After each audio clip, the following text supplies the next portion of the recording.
Hey, everybody. Welcome to Metal Movies and Brewskis Live. I'm your host, Matt Burke. Tonight, we're going to be having a lot of fun topics, and this is the 53rd show. So I've been really excited about this. I'm kicking it here in the Warwick Skull Saloon. About to have a little bit of Rebel 100 whiskey. And got one of my boys here lined up. Brian Kreisgau, what's up, brother? Thanks for stopping by, man. How's it going? It's going, man. It's going okay. Getting those pages from the Six Gun Gorilla. Nice getting the pages in, huh? And letterage. That shit is on the ways. And the backup story is completely done. So I'm happy about that. I just once this campaign is fulfilled. What up, Matt? Glad you could join us. Yeah, Matt's got a killer looking book coming out, dude. Looks metal as fuck. I can't wait for him to launch it. So I can back that shit. So I've seen Matt LaRock like around forever, you know. I was following him on my old account before it got hacked too. And dude posts like a lot of bomb ass like gourmet food he's always cooking, and like and now I'm seeing more artwork too. So it's pretty cool, man. When people start showing what they're working on, you know. Oh, for sure. Gotta open the closet for the kitty. What? Now you're not even that guy. Oh, that's me. Yeah, El Chat. Thanks for stopping by. Seriously, folks. I've been watching that. I don't know. You were talking about AI earlier. Me and you were having a little chat before the show, a little business meeting, and whatchamacallit, you're talking about AI, man. That's crazy. I was watching the Rogan interview with Elon today. It's like 3 hours long. I still haven't finished it, but he was saying like AI, man, is going to be able to. The smartest AI is going to be smarter than the smartest human on the planet within 2 years. And then by 2029, it's going to be smarter than all the smartest people put together. I want to bring up Colossus, the Forbin Project, which is a movie nobody seems to have seen, which drives me crazy, right? Because it's about a supercomputer that takes over the world. Oh, wow. But it's from like the 70s.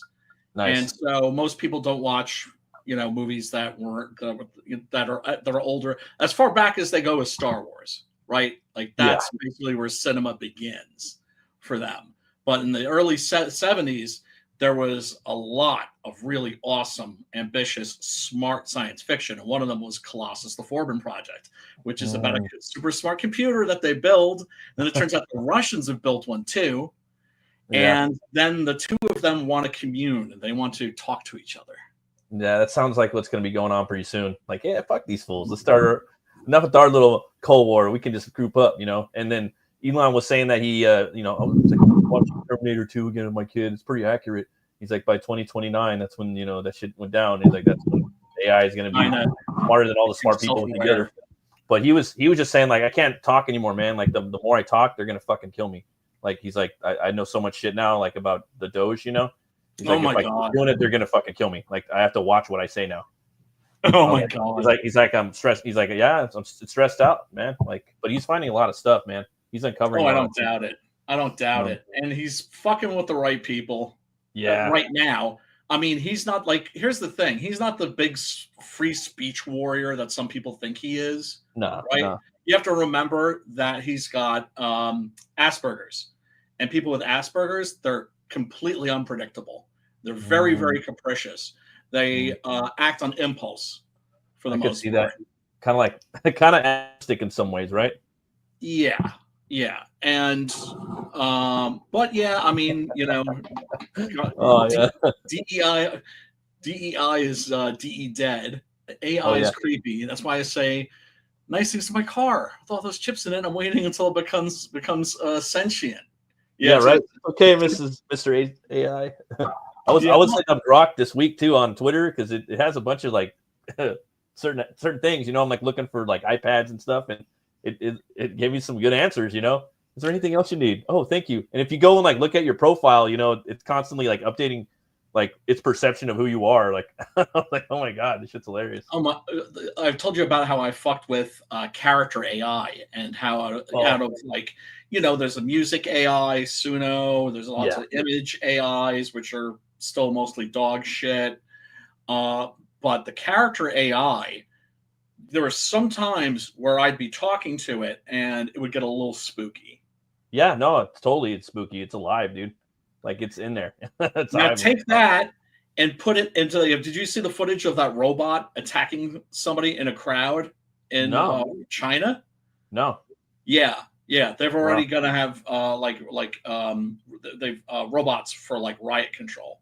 Oh wow! I see this one crowd of people, and you see one of the robots. It just goes in and like it seems to be attacking somebody like nonstop.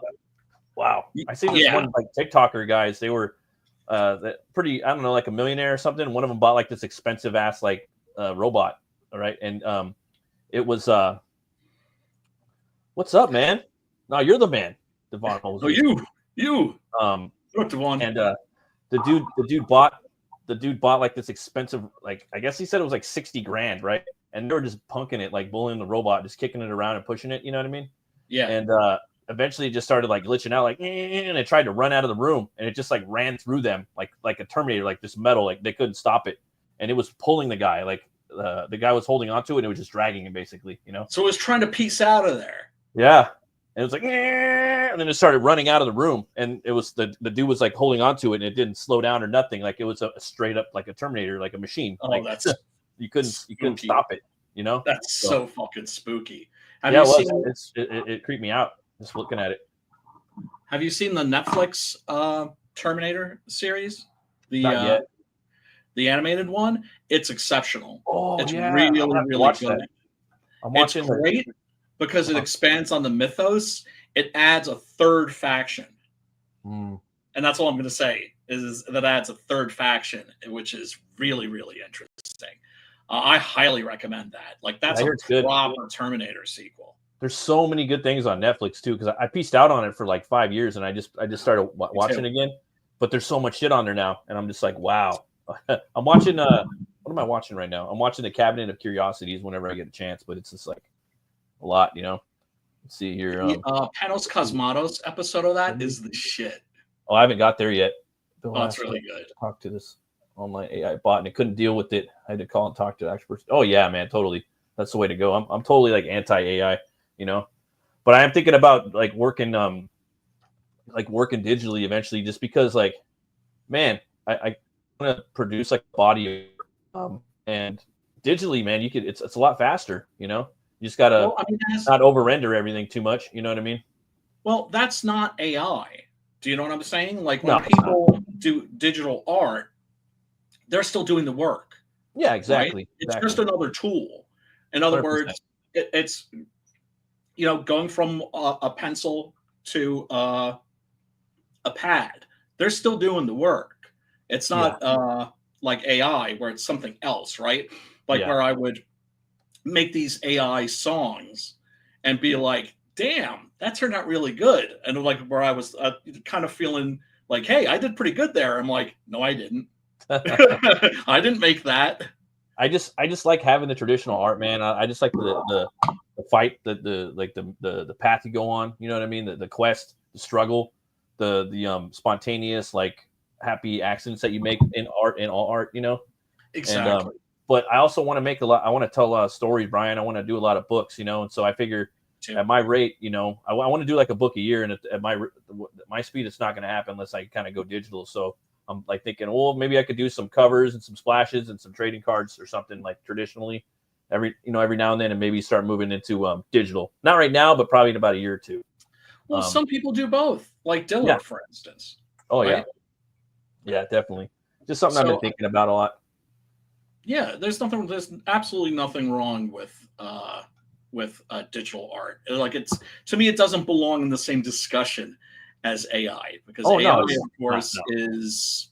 I'll just because we're talking about computer stuff, so I brought that up. I actually got a piece right here I did that's for Hell War.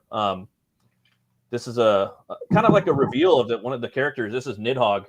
You posted that on the Twatters. Yeah, he's the big bad towards the end of the book. Not the only villain in the book. There's a lot of bad guys in the book, and you know, he's got a wings that are made out of the dead souls of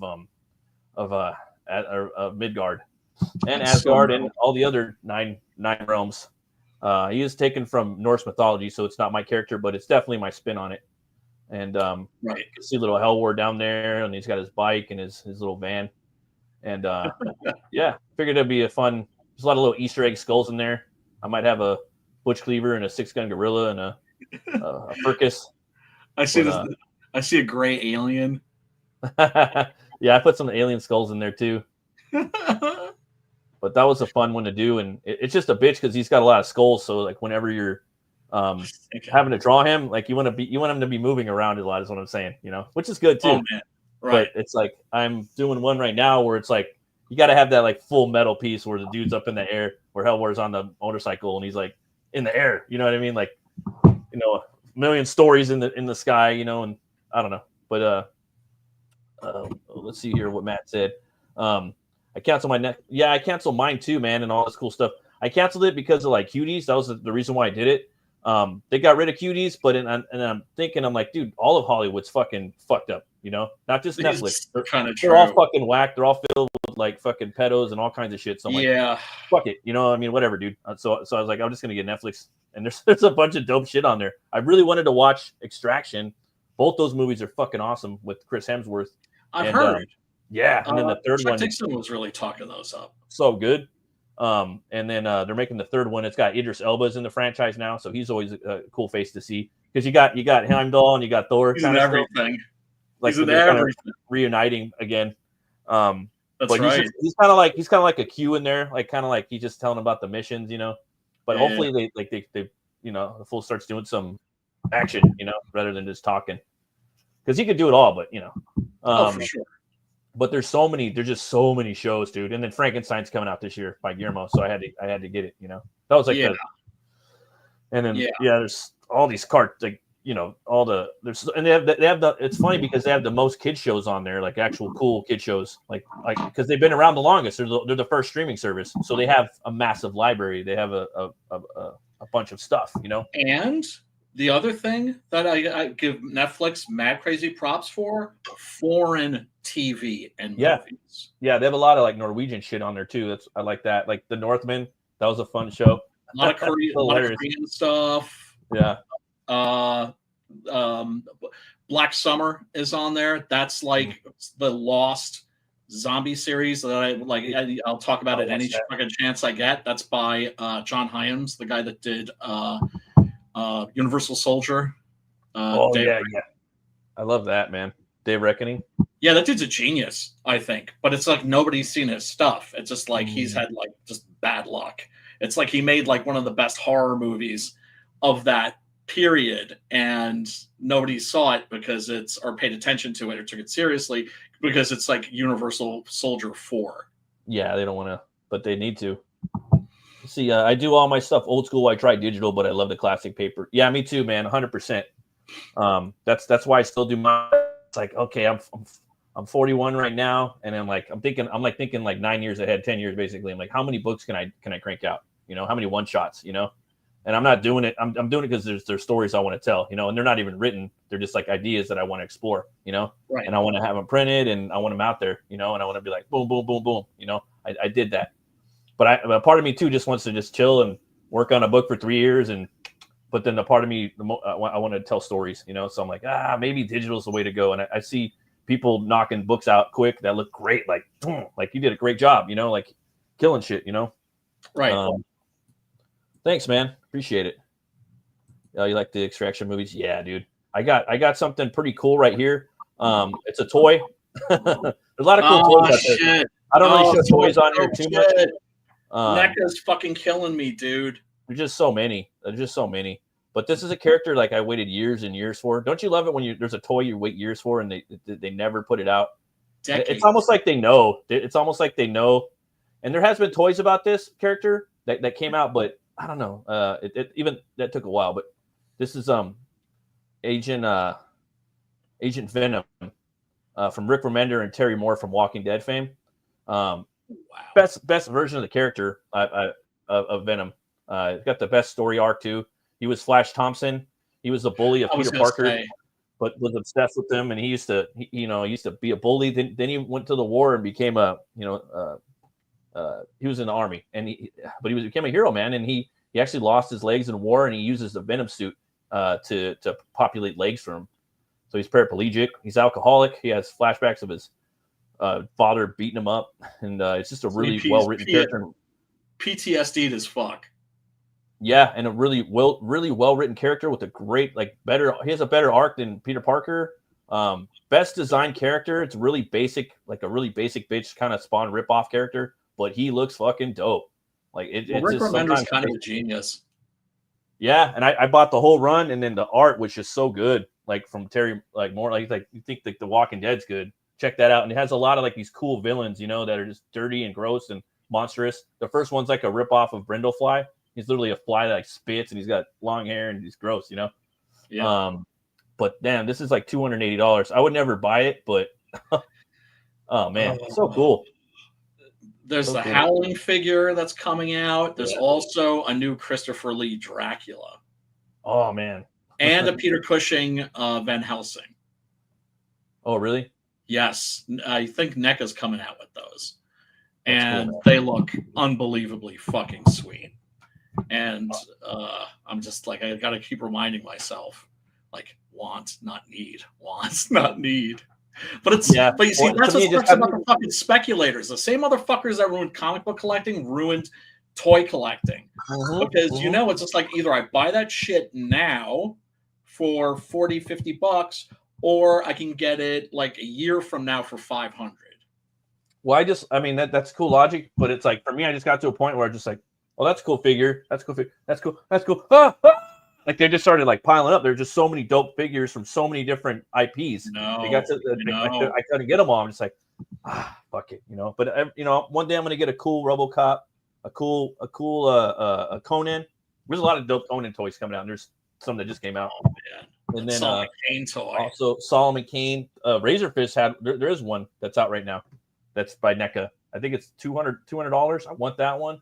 I do want that one. I actually want that one and the Conan one. And the Conan one looks like the first one that Frazetta drew, with the skulls, that one where he's chilling. Yeah. And he looks just like him, So those two, and then a nice RoboCop, and then a good a few Bram Stoker's Dracula toys. I want to get the wolf, the bat, and maybe and the armored Vlad the Impaler. Those three would be cool toys. And he also another side quest. Whatchamacallit, I was on TikTok, and they showed this couple. They went to Coppola's winery, and he's got a nice restaurant there, dude. And they have a lot of movie props, and they have the Dracula armor there. And they're like, yeah, we drove 4 hours to come here to check out the armor. I was like, that's dope.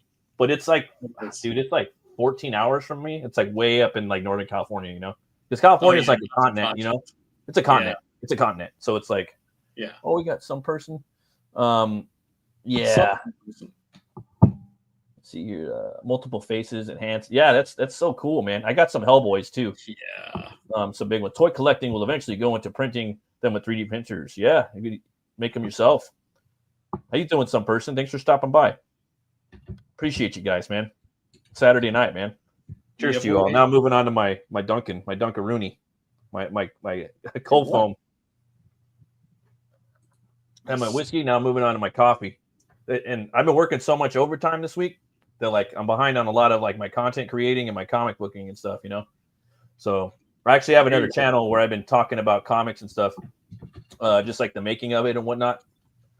So I got the new Conan in right now, and I wanted to do a review of this like 2 days ago, but I've been at work. So, but oh, dude, this one's got a story by Roy Thomas in it, bro. And I got the Alex Horley cover. It's sick.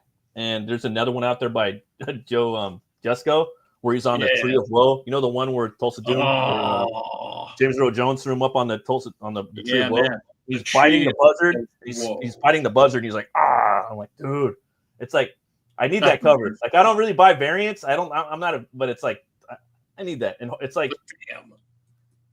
Oh man, let's see here. Yeah, there's some shit. Yeah, there's some shit you do that is just undeniable. You're like, okay, yeah, I think I need that.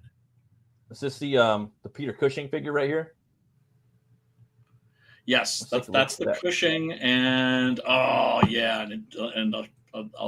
drop the link for the Dracula, Christopher Lee Dracula. I mean, the Hammer figures, that's something I've wanted since I was like a boy. Right? Yeah, I could Chris Lee Dracula would be pretty cool. Yeah, I mean, I have like the Mego figures, right? And those are dope. Those are really good. But look at that swappable heads. Yeah. Oh, he's got the fucking Hamlet time. He got the stakes. He's got the candlesticks that he uses to make a cross. This is from Dracula 2. Yeah, from it's from the first Dracula. Huh? It's known as Dracula. The first one was just War of Dracula, right? It's Dracula in the UK, and in the United States, it's Horror of Dracula. It's the very first film in the Dracula franchise. Then there's the second one, which is Brides of Frankenstein. I mean, Brides of Dracula. And that's dope as fuck. I actually think that's better than Horror of Dracula. And then for the very first time, they were like, hey, well, why can't Dracula come back to life? Nobody had ever had that idea before. Same way that Christopher Lee was the very first vampire to have fangs. Check this out. Oh, yeah, that's right. Yeah, before or after Bella. Bella didn't have fangs. We got Christopher Lee. Bella ain't got no fangs. Max Shrek had those. Man, that's awesome, bro. Isn't that amazing? He had the rat. The rat nines. And to me, cool. God! We need to come up with the one where he's bloodstained, where he's like Count Dracula. You come up with the Count Dracula one. That's amazing. With the eyes, the red eyes. There we go. That's the one. Yeah, man. Gotta give him the one with the red eyes, but the one, the Jeff Franco one, where it's just Count Dracula, where it's supposed to be like the book where he played him. Stash. For those of you who don't know, Christopher Lee played Dracula like 10 times, and there's like there's one where it's very like faithful to the book, to the Bram Stoker Dracula novel. It's called just Count Dracula, and that one he's got the white mustache, but he gets younger in there. He gets like kind of like pimpy in there. You know what I mean? He's like, bitches, get out of the way. Well, that's the thing. That's what happens in the novel. But look at that. The last one, yeah, that's what happens. It's all about the likeness, right? Like, for instance, they came out with an Ultimate McCready for the Thing, and I was checking it out at Target, and I was looking at it, and I was like, the face is off. And if the face is off, sorry, right? Sometimes it's all about that sculpt, and specifically that head sculpt. And that is both of those are fucking beautiful, and I may need to get those. At least the Christopher Lee Dracula. God damn, man. I mean, money's tight. Well, you'll get it eventually. Well, that's the thing. I can pay $40 for it now, or I can pay $500 like 6 months from now. Yeah, well, I mean, that's just life. You know what I mean? I just have to do that. What's up, K-pop? What up, K-pop? That's K-pop, yeah, always that's just doing life, cool man. shit for the community. Always pimping people's work. Big thumbs up to her. I'm sorry, bro. I didn't mean We to got step some. on Oh, it's all good. We got some metal news right here. you. Metal. Pantera is touring with the Monomart, and I just seen a Monomart this year. Well, actually, a few months ago because the year changed over. But yeah, Sabotage. man, they're awesome in the arena. I mean, obviously, it's better to see them at the House of Blues, but now they're so big. They're like Pantera big. They're like an institution now. So I highly recommend going checking out a Monomarth, even in a stadium, dude, because like they really bring the stage show. Singer goes out there and fights Loki with or actually he kicked him in the chest and Loki flew back, fell on the ground, and then Yorkmander, the World Serpent, came out and he started hitting him with the Thor's hammer, a gigantic Thor hammer. Oh my god, that sounds like war. Dude, it's like war, but Viking. It was so cool. That's amazing. And they sound great. It's like they write their music kind of perfect for live shows. I don't know. I would definitely go and check out Pantera, and this looks like it's going to be Pantera's second year. Doesn't look like they're coming to California, but it looks like it's going to be their second year touring. So I would check them out, but yeah. Let's see here. Pantera make new? No, they're not going to make new songs. They're just doing it for fun. It's just a tribute to the Abbott brothers. I do think though they should start another band with who they have. I think that'd be pretty cool to see what they could come up with. Why not? Fuck it. They're probably gonna do it. It just happens organically. You're playing with on tour with people all the time. You're gonna end up like he's gonna end up playing something on the guitar, and the singer's gonna go, "Oh, what was that? That sounded awesome. What are you doing over there?" And that's how it kind of happens. But it might not. It might not. They might not do. But they just he said Zach Wilde says he doesn't want to write new material or anything like that. It's all just a tribute to the Abbotts. And I'm sure it's a decent paying job for him and the rest of them, Isn't Slayer going back on tour too? I don't think so. Yeah, they said they retired, but they always say they retire, but they never really do. You know what I mean? It's always like I don't know. In Flames and Lacuna Coil are playing in Brooklyn. Yeah, dude, that's going to be a sick tour, man. And also, Machine Head's playing with them. That's going to be a big tour. And then they all Machine Head did a song with all four of them together, so they can play it on this tour. That's awesome. Sense? So it kind of absolutely. That's a really cool idea. More bands should do that. Yeah, it's pretty smart, and it doesn't take that long to write like a cool like song. Like it doesn't take that long. Like it's like especially if you're like pro at that time, you want to make like a cool 3 or 4 minute song. You give everybody a verse, and fucking have a couple beers and just have fun and fuck around and fuck it up. You know what I mean? Like, don't take it too seriously, and that's when the magic and the art comes out. That's when the electricity shoots out. In my opinion. Back then, but if you would have asked me that like 20 years ago, I would have said no. But that's I think that's how it that's how you do it, man. That's how the sausage is made. This is how we do it. In comic news, let's say underground icon. Tim Vigil launched a book on Kickstarter. You hear about that? It's called Gothic Knights. This is it right here. Let's go ahead and watch the trailer. Hell yeah! And I still haven't picked up Faust yet. I got to pick up his. I love this guy's work, man. Stuff. One of the OG Outlaw. Gothic Knights Kickstarter. It's time to pledge to me. Pledge to me now. Do it. Do it. That's pretty gangster. That's his video? Yeah, he got 40 grand too. That's That's crazy.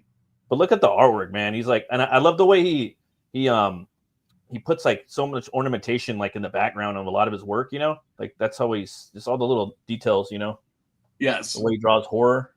Yeah. So cool. Oh, but, beautiful black and white. Is this going to be a black and white book? I'm not sure. Yeah. Man, just fucking, me. I'm a black and white stan. Yeah, dude. You can pick up Faust on here too. His big book, his critically acclaimed book. That's a nice booty shot there. He's always drawing the ladies and horror, man. Like, dude, like so cool. Awesome artist. Boobs and blood. Man, he's really showing off that culo. I mean, in both of those, in a bunch of these, you can tell like they're doing like booty poses. Yeah, for sure. Which is that's a style, you know. Yeah, no, I highly approve of the culo. But he just like got better and better, you know. And it's cool to see him on some work. I think it might be in a anthology, but let me check it out. Gothic Knights: A Tale of Scarlet Passion is a horror story full of werewolves, bats, and vampires.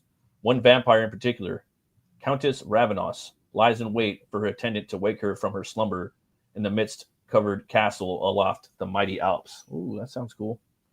Gothic Knights was created by David Barbour and Tim Vigil for Rebel Studios from 1992 to 1994. Around 2005, they decided to expand the story within the comic, accumulating over 60 pages of new story and art. Let's see here. Very cool. Looks like it's black and white, which I'm down with. Hell yeah.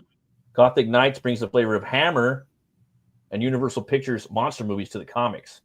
Yeah, art is Tim Vigil's masterpiece, showcasing all the skills he learned from his acclaimed work on Faust, Love of the Damned, and the praise from his fan collectors, giving his all to the horror drama. Dave Barbour's writing weaves intrigue and passion, creating an atmospheric read with highlighted Easter eggs for horror movie trivia enthusiasts. So that's like pretty much right up our alley, man. So yeah, it is. Lots of cool tiers. So you got the hardcover for $100.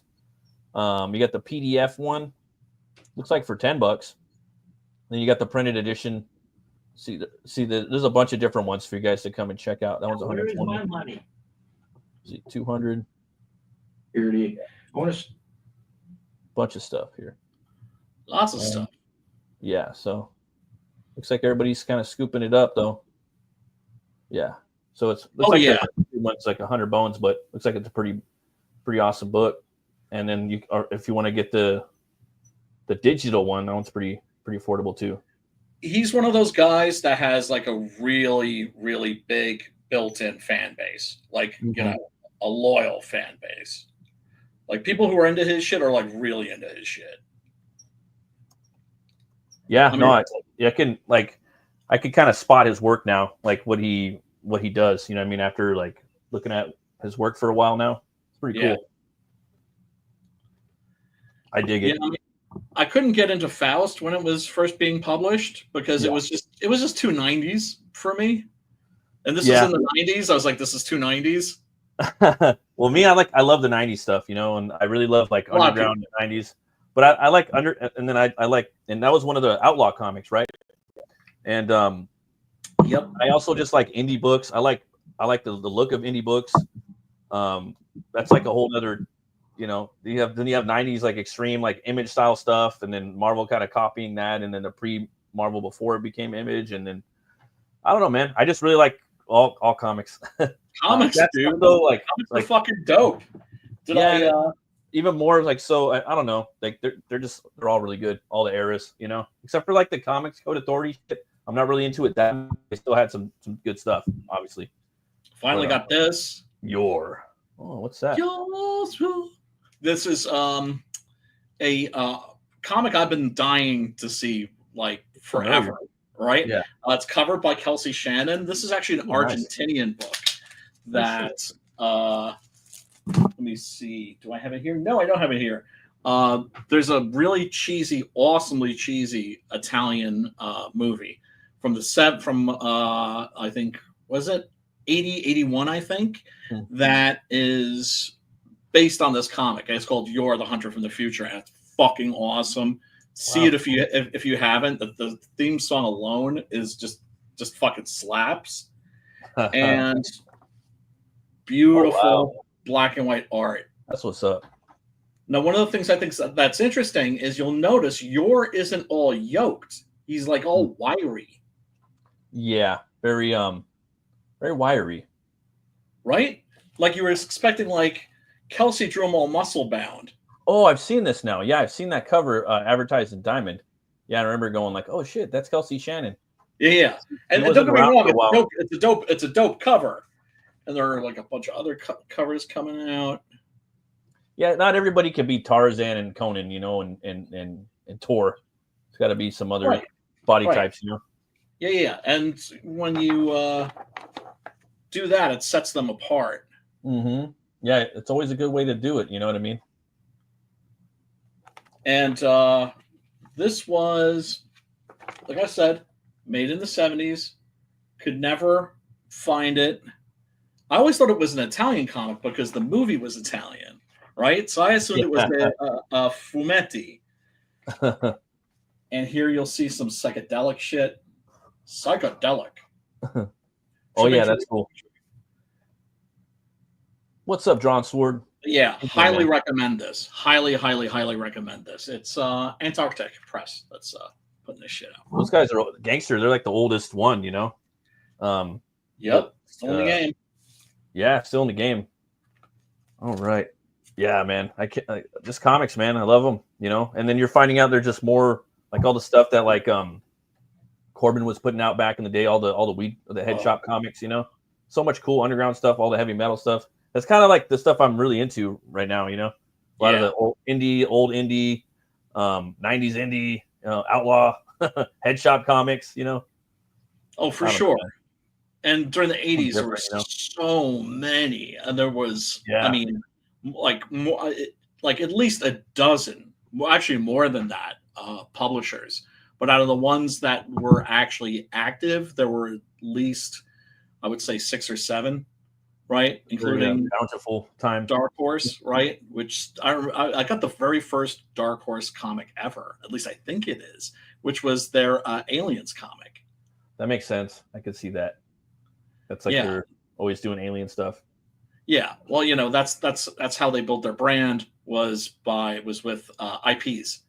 Mm-hmm. And then, of course, RoboCop versus Terminator, Aliens versus Predator. Then, of course, was a natural. And Hellboy. And that was that. I got some news for you, Brian. I think you're gonna, if you don't already know, you're definitely gonna think it's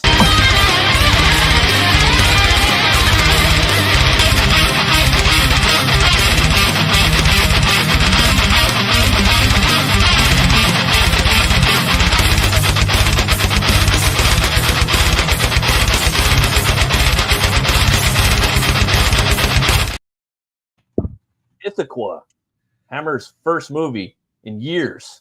No, it wasn't. Actually, it was Mrs. Hyde. But Ithaca, have you heard about this, Brian? Yes. First 60 years Hammer film. I guess the other one was bad that they're just claiming this is a new one. So I guess it's the legendary brand Hammer Films is plotting a return with a brand new slate of movies under the ownership of British theater producer John Gore. The new team aiming to celebrate and preserve the unmatched legacy of Hammer and to usher in a new area of storytelling for the first time in 60 years. On that note, Hammer is unleashing a brand new monster movie.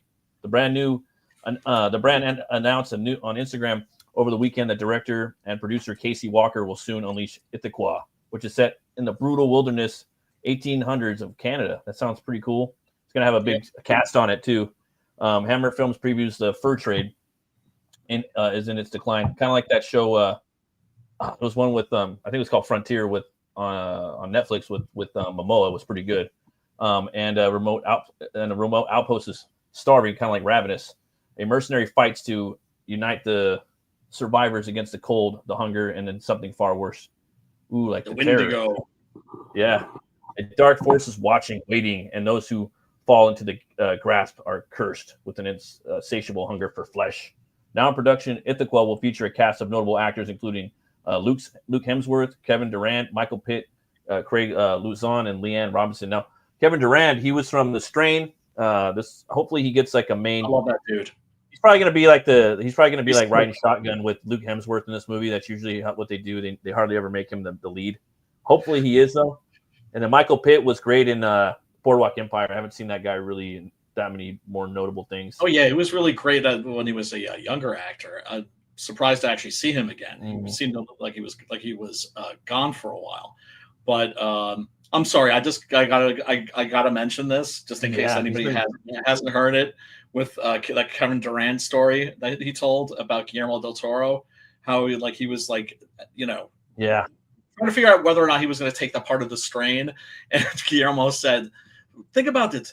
This is the movie. You save the world and you get the ass. Yeah, right. I was like, okay. I'm sorry. That shit's just too fucking that was funny. a show, though. I enjoyed it. I watched every season. Yeah, it's great, and I'm really excited for this movie, man. And then they're saying that they already have like 5 movies in the pipeline. So this is the perfect movie to kind of kick it off. And you know, hopefully we'll see though. We'll see. I don't know what the fuck they were thinking with that other movie though. That's not dude. I don't know what was going on with that. Here's the thing. You know me. Hammer stand to the core, right? I love me some Hammer time. Hammer is a vibe. Hammer is a style.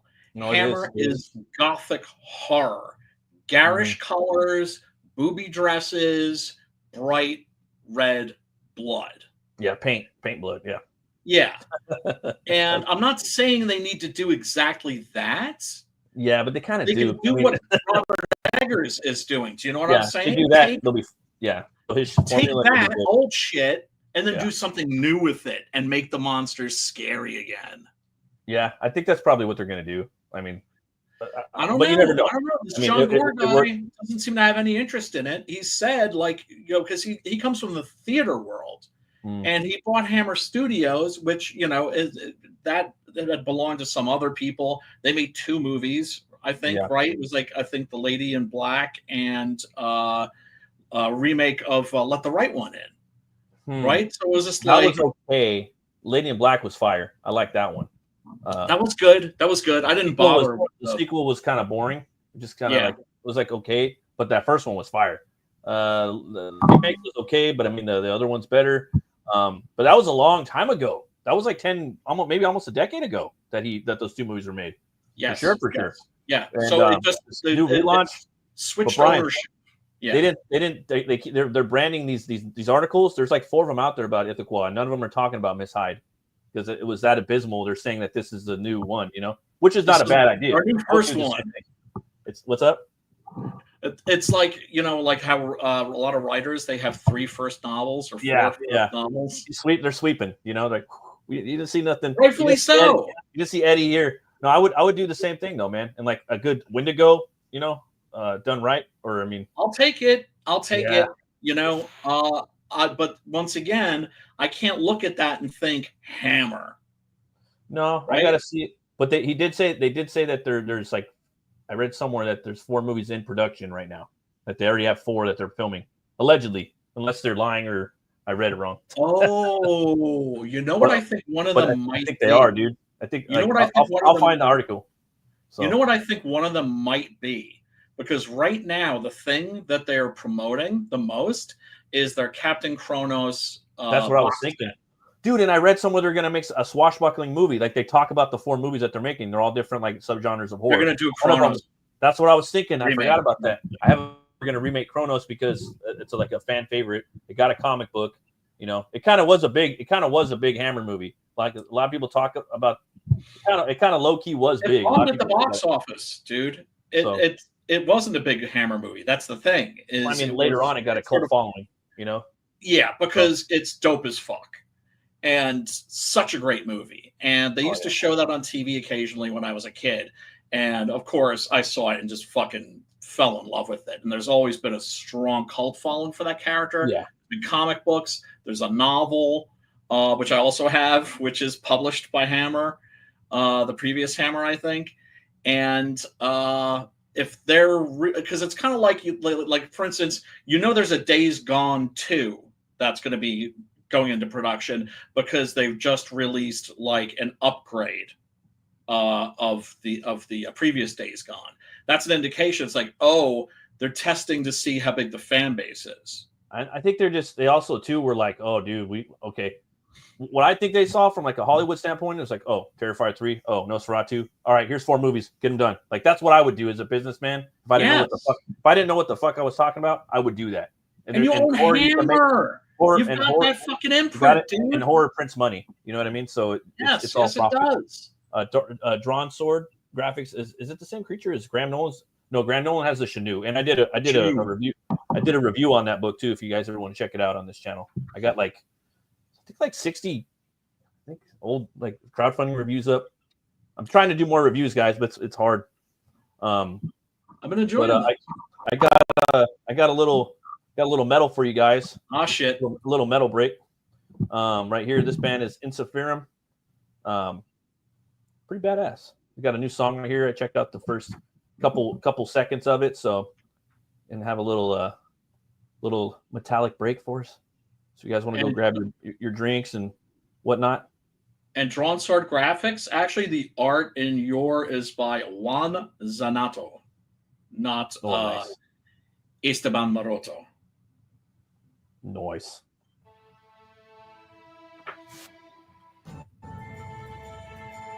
Looking pretty metal already.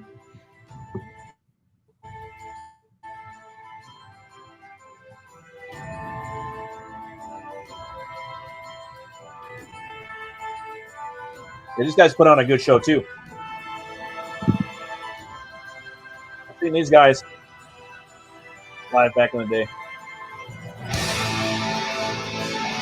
They were fighting on stage with the swords and shields too. It was pretty badass. Very Manowar. Yeah.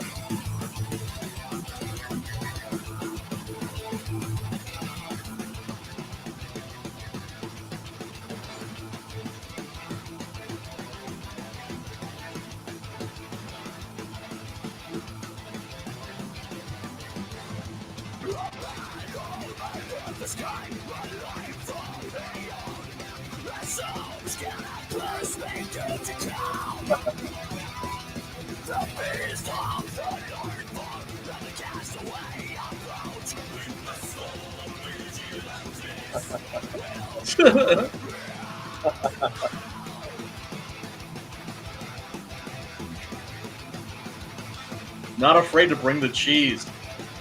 Yeah.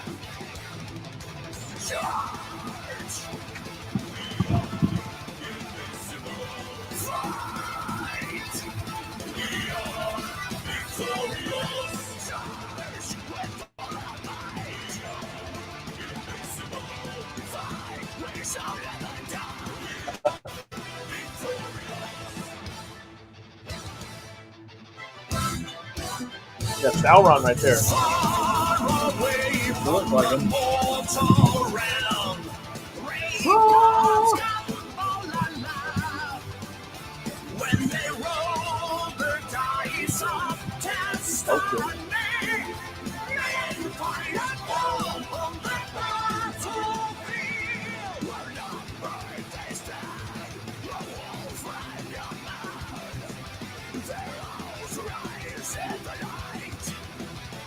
Okay. Oh yeah.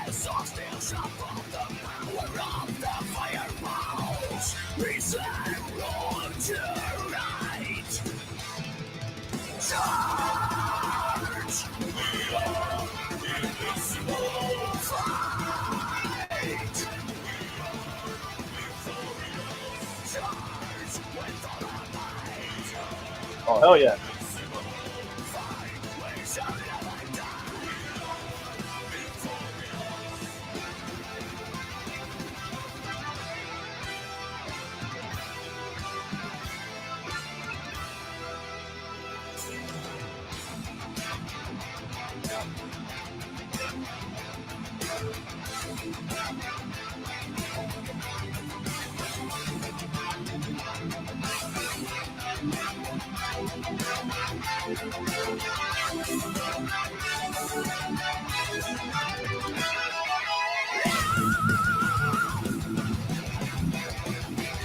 Oh yeah.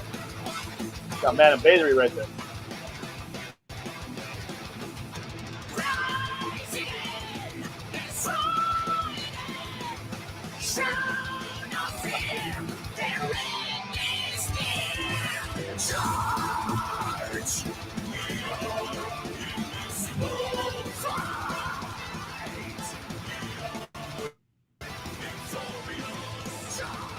Oh yeah.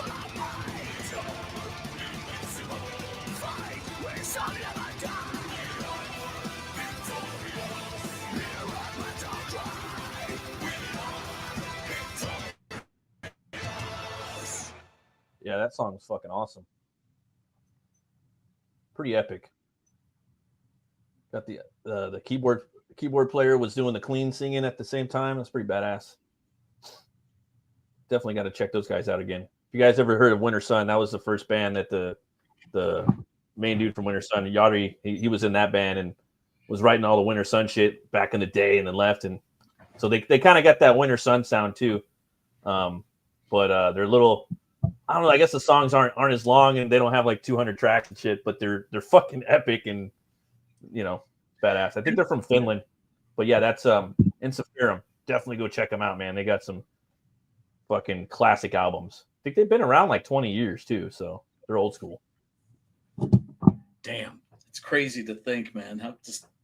That's the thing, man. The older you get, it's like nobody warns you. It's like your perception of time totally fucking changes. Yeah, it's crazy, 20 years man. went by like that.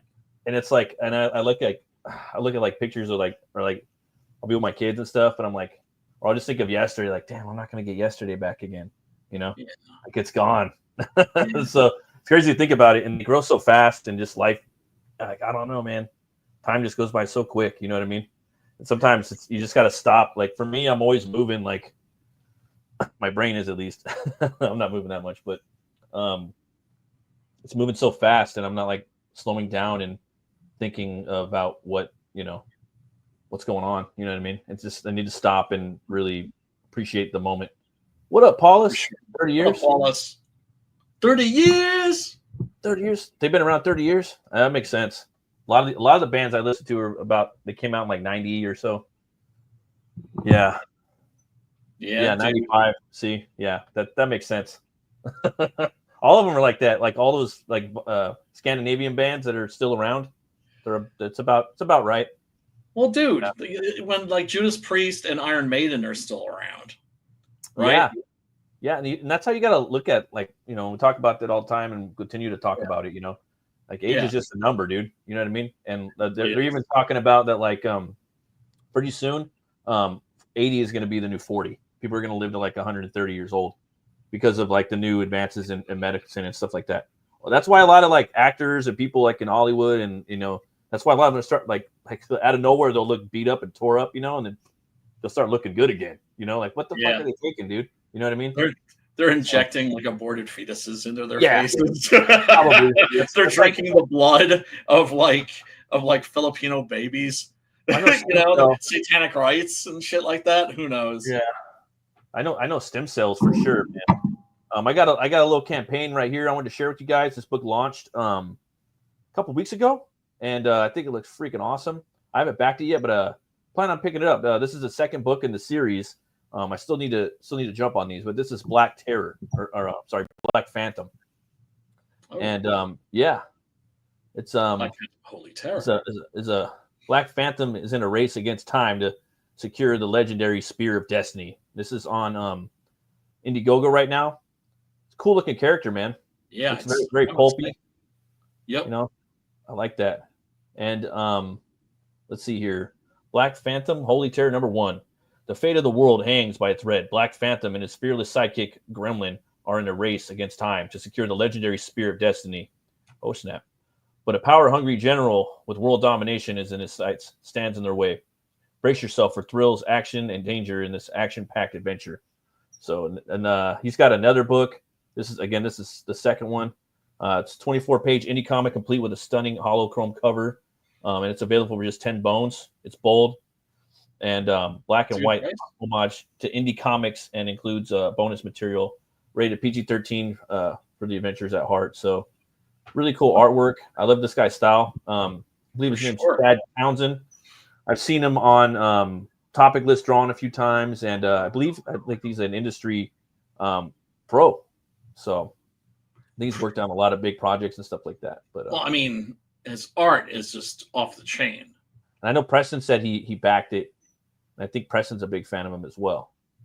But I remember this character design just being like, that's a badass character design right there. Yeah, it is. That's fucking dope. That's like one of the coolest designs I've seen come through the scene in a while. For sure. Black Phantom, once an ordinary man. Black Phantom was transformed by the power of a mystical skeleton key. Now he's a walking dead man, fueled by bloodworms that can reattach his limbs and allow him to take the appearance of anyone he touches, alive or dead. But That's very metal. Yeah, it's pretty original too. But every transformation chips away at his memories, leaving him haunted by the mystery of his true identity. The key is greatest strength, and his ultimate weakness. So that's cool, man. Kind of like, little like Elric, where he's got the sword that always fucking feeds off of his loved ones. I like this right here. That one reminds me of kind of like Trad Moore's art. I'm sure this guy's been around longer than Trad Moore, but I'm just saying it kind of reminds me of that. It's really cool. That Ghost Rider Robbie Reyes, which I love Trad Moore's art. I think he's one of my fantastic. Favorites. He's a visionary artist. He did Legend of Luther Strode. That's one of my favorite comics. Oh man, love that series. You like it? You picked it up, or you? Oh yeah. I haven't read the last so good series, right? Because there's 3, and they're each of what 4 issues each, I think. Mm-hmm. Because I read all the way up to I haven't read the new shit. I got all 3. The last one, he gets super duper swole. I don't want to spoil it. My favorite, I like them all. They're all dope.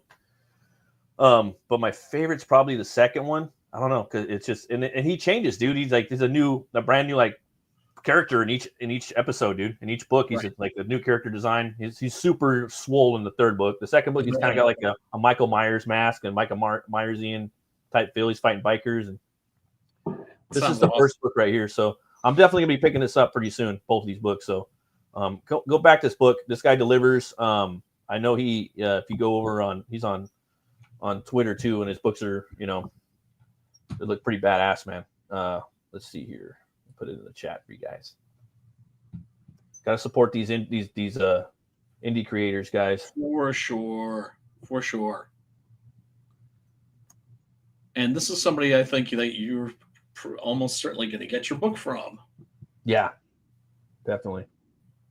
This looks like a character, like a real pulpy character, like it's something we would really like, Oh, for sure. You know me, I love the pulp shit. Yeah, me too. There's something too, Brian, about not giving away the origin of the character, Like that's something I've been talking about a little bit. Yeah. And I'm not going to do that anymore. I just don't want to do it. Because that's pulp, dude. You never really know, It's just you're just there in the shit with them. Well, think about a pulp. It's like almost most of the time by standard, it's an epic, and the fact that you're right in the middle of the shit. You're in the middle of something, and it's all plot, and you have to figure out what's going on, and then it's just a day in the life a lot of the times. Well, that depends on the character. That depends on the writer. Tarzan, of course, has an origin story. Starts with his origin. Doc Savage, his origin's real simple. He's basically like Batman because his father raised him to be like Batman. And Superman. Yes, it inspired both of those characters. Right, he has a Fortress of Solitude. But like the Shadow, you don't know his origin, right? It's pretty... Yeah, totally mysterious, which is great because then writers can come up with their own. And then Conan, he doesn't have an origin really. I mean, they kind of talk about it. Like they just say he's born on the battlefield a little bit, but they don't really he never really went into it, and he jumped around a lot. He was in a battle that's mentioned that was basically that's supposed to be kind of like the Black Forest Massacre, where basically there was an Aquilonian garrison, and just he and the Sumerians were barbarians. Just fucking attacked them and overwhelmed them. And he was part of that group when he was a teenager. I think he was 14 in that one. Yeah. I know about that one, but I mean before that, they just say he was born on the battlefield. You know what I mean? That's like the one line, but they don't really go into too much before that, Yes. There's that one. Right. But there's a lot though, dude. There's a lot where they don't talk about their origin too much. But also with Conan, you sort of get his origin in the stories, which are told out of sequence, right? So, for instance, in Tower of the Elephant, he's just starting out. He's a real young buck, right? He's 18 probably. And then, of course, you jump to Hour of the Dragon, and you've got King Conan. Yeah, he's 60 and 50. That's why I like Conan, too, because it just jumps around in the different years, Yeah.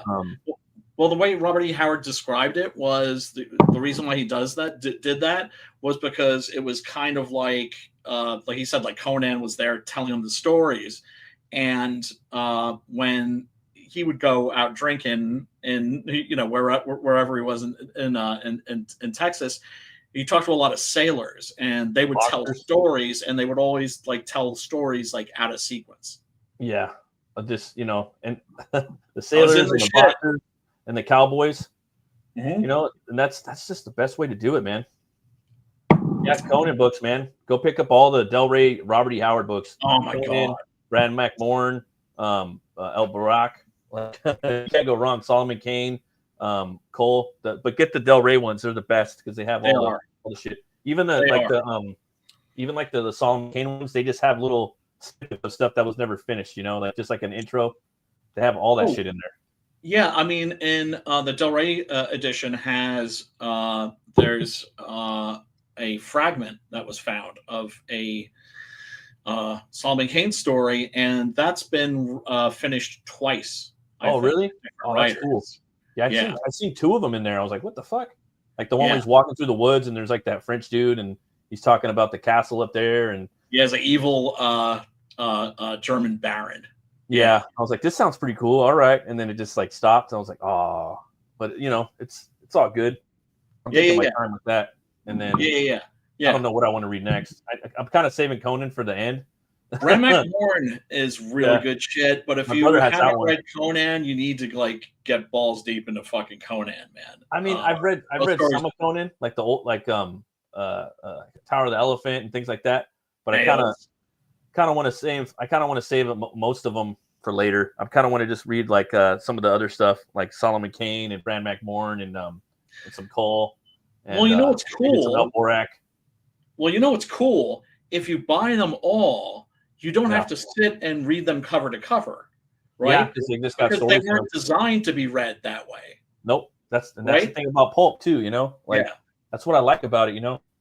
Right, like I feel like some Conan. I feel like some Cole. I feel like some Brad McMorn. Right? Yeah, maybe like the Puritanian. Another character of his. That one we're working on. That one to me, I see that as like a pulpy character. But also like kind of hammery is at the same time too. Oh, for sure, Little Kronos in there. Pulp vibe. Yeah, like a horror pulp vibe.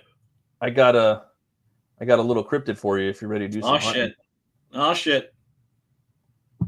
Oh snap!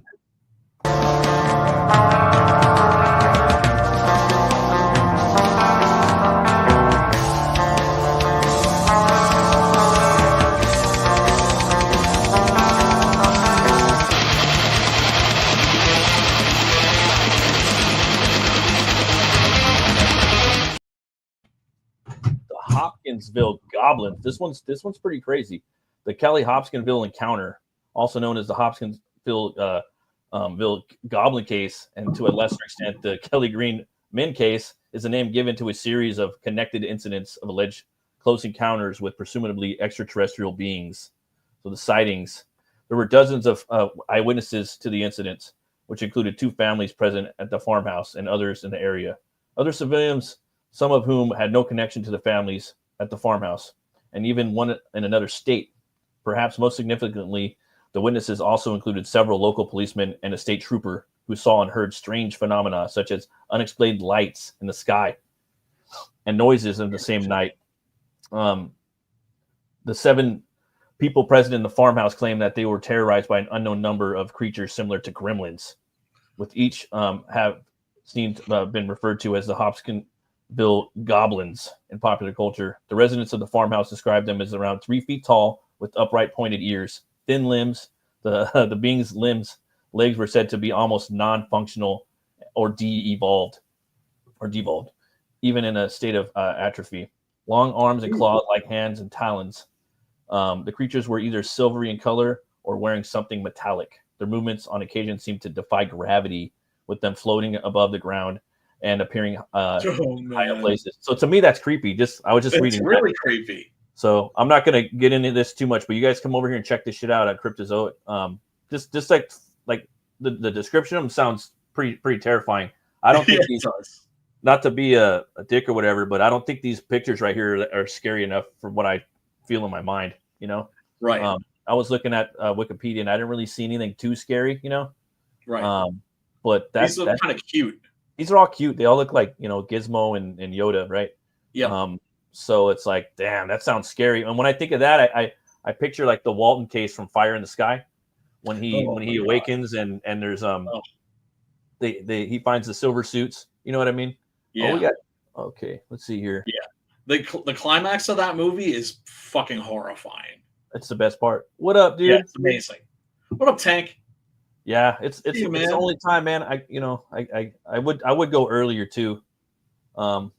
Thank you for coming through, man. I appreciate it and hitting the.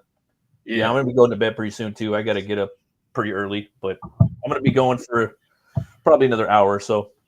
And Brian, you're welcome to kick it for a little bit, but for sure. Yeah, man. This reminds me about like Fire and I think that's probably on a good day. It's my favorite sci-fi horror movie. That and Event Horizon, like. There's just something about Fire in the Sky, man, that lasts like 10 minutes of the movie, you know. And I love how you see the cute little silver suits. You're like, oh, it's a cute little like alien, you know, the skateboard company, you know, was it Alienware? I don't know, or the computer. There's the computer and the skateboard company, right? Yeah. And then they get them, and it's like these old, like creepy looking old like men, kind of, you know, and they slam them down on the table all hard, and they start, drilling into him. He was on Joe Rogan too, right? He was on Joe Rogan, and the guy who told the story, Walton, that they based the Travis Walton, the Walton case. So he was on Rogan like 5 years ago, and I had just seen like a little snippet of the show, but I always meaning to go back and watch that one. Dude, Rogan's got a lot of interviews that like the Rob Lazar one, like that dude's telling the truth. I think Rob Lazar's telling the truth. I remember him from Art Bell back in the day. Like my buddy's dad would listen to it. We'd be like, Art high school Bell and shit, like early in the morning. You know, we would just like stand up all night. You know, But it's pretty crazy. Basically, he says like he picked up a metallic like tool that they had there. He woke up and he started beating the fuck out of him. And I'm like, that wasn't in the movie. I'm like, seriously? Yeah. He's just like, well, back it. Right, because you'd be thinking the first thing that would go through your mind, you'd be scared out of your fucking wits, and you'd grab if there was something there to grab, you would grab it and start swinging. Either that, well, it's fight, flight, or freeze, right? Mm-hmm. And I didn't watch the whole like interview, so I'm like, damn, I have to go back and watch this because it's a real guy, right? And it reminded me of a comic book too. There was this guy. Show me that link if you got it. When I find it, I'll definitely scoot it over to you. There was a guy, I think his name was Richard Derrick. He wrote a book called The Abductables, and then Canales drew it by Canales. Oh no shit! It was good. It was fucking good. That full bounce too. He was in the scene with everybody, you know. But his book just didn't get enough eyes, you know. And it was pretty original, you know. And he did a sequel to that. It was just as good. Like it was really, really good book. I did a review on both of them, and Ibai's art on there is just really cool. It was just a really fun read, you know. That was another guy that like, man, he was making good comics, and they just gone, you know. It sucks. It happens, you know. Hopefully they'll come back, you know. People dip out and come back, you know. That's true. Everybody did. I mean, I dipped out of comics, you know. We do it for different reasons at different points of our lives, you know. Yeah. Yeah, dude, that book was dope, dude. And I remember it took me forever to kind of back it, and I was just like, you know. And I was like, I look, there's some, and then I think by this, eventually I got it because I like Ibai's art. I still haven't got Ironside. But he still works with Zach and stuff. But yeah, at this point, I don't know, man. Zach's really, really fallen off. You know, that guy's he needs to change his channel name. He's rebranding. He's doing it in a really clumsy way. And it's like now it's just like, yeah, dude, I'm like really kind of done with that, dude. Yeah, he needs to change his channel name. He does. I feel like telling him like, hey, dude, it ain't comics no more. Now it's like fucking. You need to change your title of your channel. It's not Comics Matter. It's like anti-SAW talking points or battle matters. You know, because that's what he's doing. Not talking about comics. And there's fucking comics out there that he could be talking about. There's so many comics in indie space that he could be talking shit about. He could be praising. People would love it for them to get shit talked on by him. You know, absolutely. Rip my comic up, throw it in the corner. You're gonna get some fucking eyes on your shit, right? That's what comics are about. If you know what I mean. So he needs to do that. he needs to start reading other people's comics. He needs to, he's got enough comics about the retarded people that are in the industry that they're paying like $5 an hour. We've heard enough of that. So he needs to start talking about comics he likes and maybe some indie shit. He could, I don't know. Yeah, I'm not expecting. He can do whatever the fuck he wants. He's a grown ass man, but it's like, yes, I'm just saying, bro. Like, it ain't comics mattering no more. It's no, not even a little. It's not even a little bit about comics at this point. And Paula says something. He says anti SJWs. Here's the thing: woke is a grift. Anti woke is a fucking grift. They're both grifts. Yeah. But at the same time, I think that like you do got to have people like like the Friday Night Tights guys and whoever the fuck else is out there. They need to be out there like making sure that the woke shit gates. Somebody has to point that shit out. Somebody has to point that shit out. No, because they're just going to take over again. Like it's going to happen again. It will repeat itself. There's so many people that are so butthurt, like their butts they're dripping because Trump won, and it's going to stay that way. It's never going to end. It will always be that way till we die. So it's never going to stop. It's always going to be that way. So we need people there calling shit out always. You don't got to watch them. I don't fucking watch them, but they need to be there, and they serve a purpose, So we do need to have that. But to sit there and cry about them all day, dude, it's like, come on, bro. Like you could be doing something else. There's a million other things you can be doing. That shit's lame. Yeah, I mean, I haven't really followed him in dude, I was watching this shit's like up until like probably about maybe 3 weeks ago, where I was just like, fuck. And then I missed like 3 of his videos, right? And then I started reading the title. It's just like anti-SJW, anti-SJW, anti-SJW. I'm like, yeah, this fool is just every video is anti-SJW. There's no comic book reviews in here, And the dude has some like insightful. He has some cool takes. Some takes where it's just like he'll sometimes he has a lot of devil's advocates. They're entertaining. I don't agree with all the time, but they're entertaining to listen to. And sometimes he's got some good points. But if he's not going to do that, then I really don't have any desire to listen to it. Let's see here. But speaking of indie comics, man, yeah, no, there's so much dope shit out there that I'm missing out on that I could be listening to. Yep. You guys come check out Hellzone. It's our boy Sim's book. It's on well, he needs to get over on my comic, man. But it's on Indiegogo right now. Look at that artwork. It's basically like if you got Event Horizon and Doom, smash them together, you get this right here. The Doom movie, if it was good. If it was good, yeah. About a medic that goes to check on these basically people out in space, and she gets more than what she bargained for. And she's got basically a preacher with her, and they got to hunt some demons down. And she has a gun that's alive and pretty badass. And you got a second cover right here from Preston. Sim's got to come on here and talk about it sometime. Yeah, he does. And then you got Blood Hunt 2 right there. Ashcan for that. And this is a one shot. It's a hit it and quit it, get in, get out. Which I think if you guys are working on a comic, again, I don't know. I'm a greenhorn, but I'm also gray, so I know a little bit, but I don't know anything. I'm like kind of a bit of both. But I do recommend that you guys just do a one shot of whatever the fuck you're working on. Put everything in it, do one story, put everything into it, and then maybe put like a little 1/10 of a possible sequel in the end, but nothing to where someone's gonna get what the fuck, That's what I recommend people do, and then move on to the next thing. Unless all you do is tell like a monthly story every year. And like for whatever you do not make your first project a fucking 10-issue fucking epic. Yeah, don't do that. I mean, obviously do whatever the fuck you want, but I think for you're gonna be like on YouTube and you're gonna be crowdfunding and stuff. You're gonna do, and you're not doing like a titty book for Kickstarter or something like that. You just want to make like an actual comic or something that's badass. Then you probably want to do like a one shot. Unless you're unless you have a game plan where you're gonna put like 2 books out a year. Yeah, I would definitely recommend doing a one shot. But pick this up, guys.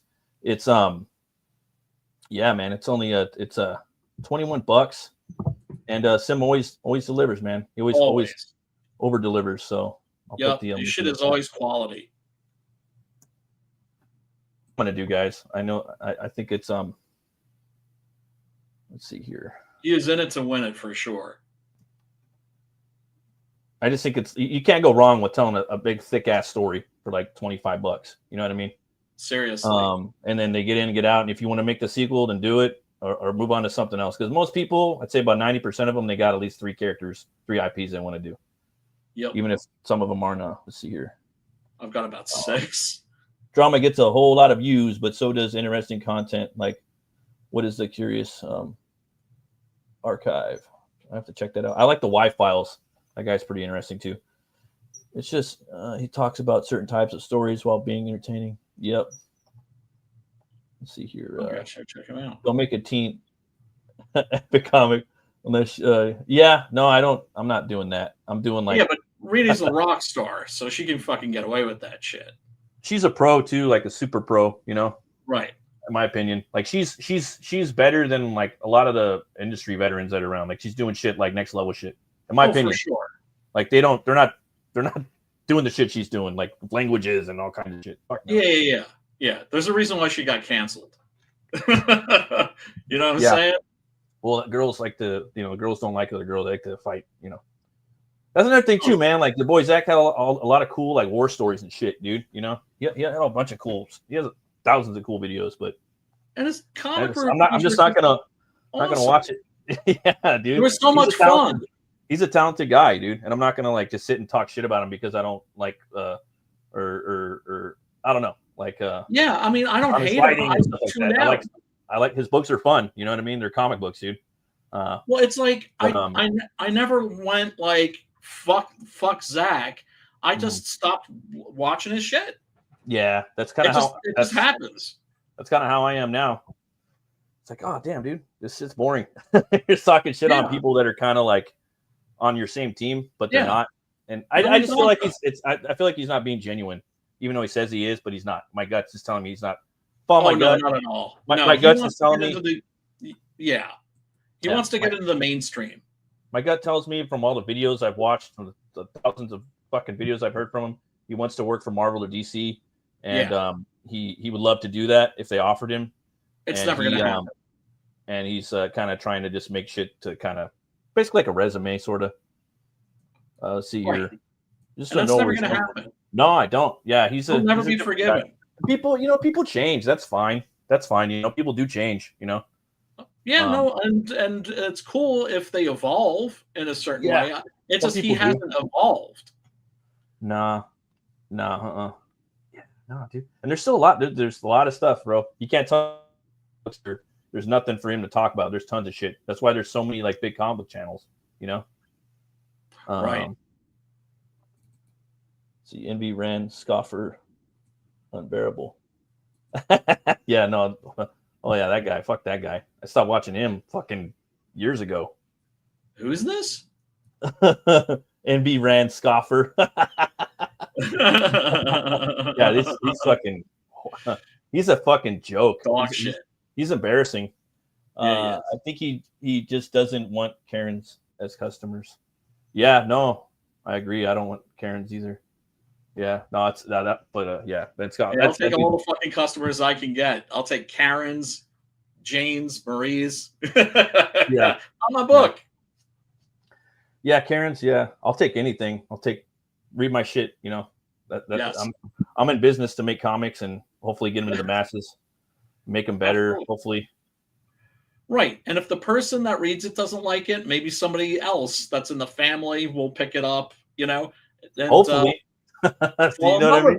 Yeah, it's not easy getting someone to read a comic book. You know, like I'm going to the comic store, and my son's like, "Daddy, do you think comic stores are just going to be here forever?"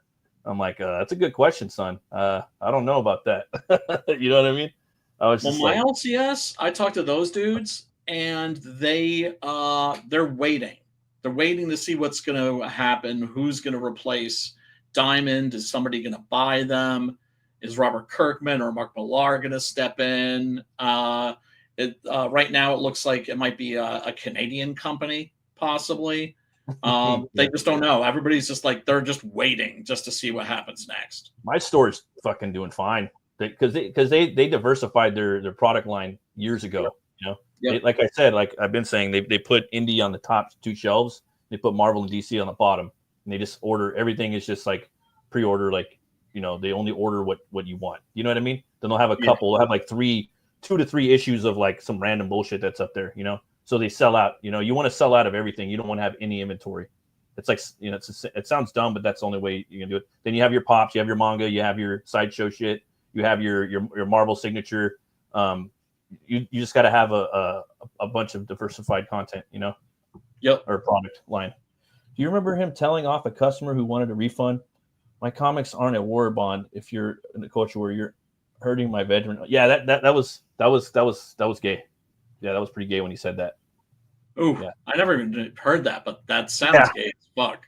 Yeah, it was pretty gay. You're hurting my vet. Like, dude, you sound fucking sound like a bitch when you say that. I'm sorry. Yeah, no, I just don't want to hear that shit anymore. I'm just kind of over it, Yeah, like, it's just thanks for fighting for the country and everything, dude. I appreciate that. All veterans out there, but dude, that doesn't give you a pass to be a douchebag. It doesn't give you a pass to like also be shitty to your fucking customers. No, and he's living pretty good right now, Oh yeah. I don't know. He's sitting pretty. I don't know, man. It's just, and I'm not saying I'm not going to stop listening to him. I'll go back and start listening to some shit if he starts fucking, doing what he's supposed to be doing. Well, I think. I mean, what I think he's supposed to be doing. Again, he's a grown ass man. Do what the fuck you want, but it's like what I'm looking for in his content. I'm not gonna like watch it anymore. What I look at some point he's going to realize that this rebranding, it's not going to work. And breaking into the mainstream, working for the majors, for Marvel, DC, it's never going to happen. And once he realizes that, and you're going after Eric July all the time. Like, he's always comparing that, like, your comics suck because they come out fast, and to me, that's not good enough, dude. Like, you sound like a bitch. Like that. Yes. I don't want to hear that. Like, that's just stop. And don't compare yourself to other people, right? And that's one thing they'll teach you, and he knows this too. Stop worrying about what other people are doing. Keep your fucking head down and work. And that's what I've been told at many jobs. You know what I mean? Don't worry about other people. Worry about your fucking self. Mind your business. Exactly. Don't worry about other people. Worry about your fucking self, Matt Burke. Because I was that guy, like, well, what about me? He got this and he's getting special treatment. Man. Dude. Just make your comics. Exactly. Anyways. And the thing is, it's like, look, I'm not like buying the Rippaverse stuff because it's like, it's cape shit. And I'm not really feeling cape shit right now. No, to be honest, I'm not really on the Rippaverse stuff. I never bought it. Now, Horseman, that looks pretty cool. I am definitely picking up Horseman eventually. I will buy that book. Oh, yeah, for sure. And I became a fan of Bennett from his Immortal Hulk run. When that book came out, it hit me at the right place at the right time with the right art, the right body horror, and all that shit. Dude. It went woke factory. It became a woke factory after that. And I was like, you're killing me with this. What the fuck? It's like the Invasion of the Body Snatchers took over everybody, and he bounced after that. But dude, when they had the Hulk like chopped up into fucking pieces, in jars, and his head sitting in one of the jars, looking mad. That was pissed the fuck off. That was the scene that turned me into like a fan of his. Like, I was already on board. Like, in the first issue, where he's like a night fucking monster. He's like, when he goes out at night and he turns evil and he starts hunting these fucking bikers. Like on the first issue, I was like, oh my god! And he hadn't been a horror character for like horror comic. It wasn't a horror. Hulk wasn't a horror comic for like 40 years or something. So I was like, this Bennett guy, he's pretty cool, dude. And the way he was, the way he did his such a great artist. The way he did his rendering was pretty cool. And I think the Horseman's a pretty cool design character. As far as the other ones, they kind of all just kind of blend together. Like, I'm really like, I tell everybody this, dude. I'm really into like character design. Like that's the one thing that brings me. Character design brings me into a comic, especially if you're dealing with like all comics, dude. Unless it's like a horror comic or something. I don't really fuck with slice of life, and I don't know. I mean, if it's sci-fi horror, then I don't really care about the costumes too much. But costumes is a big thing, dude. Yeah, Northrika looks pretty cool because it kind of looks like a barbarian, like Viking type thing. That looked pretty cool. Yeah, I ain't gonna lie. That sounds cool. Horseman looks pretty dope, and he knows not everybody's gonna like his shit. Like he did that. He did a little tweet video. Eric was fucking talking about Rini and Phil Diaz, the Zaid Comics, and Coleman. He was like hyping all those fools up. So that's pretty cool, man. But for sure. You want to do a little guessing game, Brian, or are you gonna bounce? Oh shit! Well, I'm going to bounce a little bit, but I'll do the guessing game first and humiliate myself. Okay. Let's do that real quick. Black Metal Decode.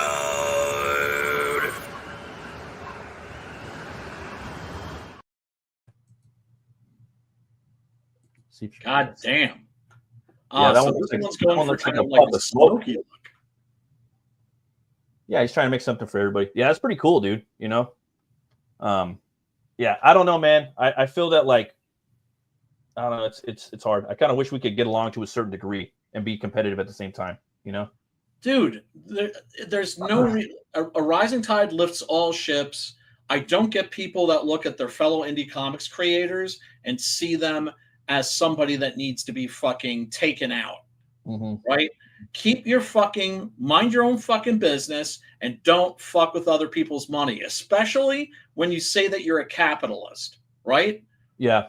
And there's a Fuck difference. with other people's money should be you should if you do that, you should be shunned. There's a difference between like critiquing a book too and just kind of bashing somebody on a live stream fucking for years. Oh my god. Yeah. Well, I mean, after that point, it just becomes like a circle jerk, and it's like, okay, bro, I'm out. I got fucking way doper shit to listen to. Like that's, you know what I mean? Like I'm sorry. There's Evan so many money.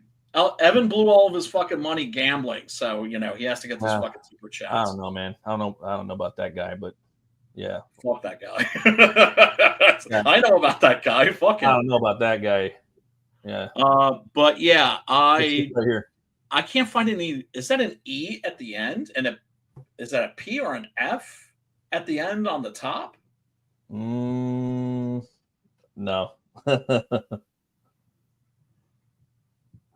Yeah, and is that a T and an E? No, I'm completely fucking lost here. Okay, it's I shall become. That was a literal smoke screen. I still can't fucking see it. Yeah. Hold on. Yeah, okay. Yeah. Oh god, I see that's a T. That's like the name of the game, Black Metal Decode. Yep. Damn, man. That was a good one, huh? It took me a while. This one took me a while to find because like it has to be just right. You know, it can't be too, you know. And there's thousands of black metal bands out there, so I'm going through them. We got episodes. Like at the bottom, I thought it said Baroque. Yeah, right. Become. Yeah. Oh man. So you find these, I guess, by like looking at like different band logos, and like you want to find the ones where it's going to take you like a minute to figure them out. I just go through Google, I scroll through there, and just kind of look at like, no, that's too readable. That's too readable. Like, oh no, like there's no way, there's no fucking way he's going to read that. Let's see here. Oh, that word, that's not even a word in the English dictionary. It's just going to be too hard, you know. And I know you're a linguist, but it's like still, it's like, what is this, you know? Black metal musicians don't believe in typography. No, they don't. Hard one, yes. Yes, it was.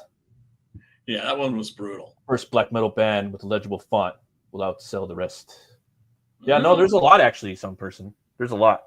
It's a good way to, you know, and it's an interesting topic, you know.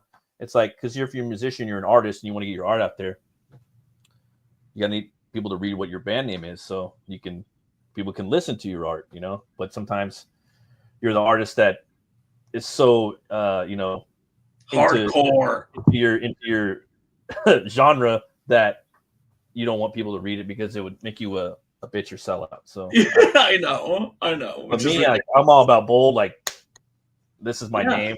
You know what I mean? Hit you in the face with it. Come buy my shit. If you don't like it, goodbye. Have a good life. Nice knowing you. Yeah, I mean, if you consider like not like wallowing in obscurity, selling out, then you know, God bless you.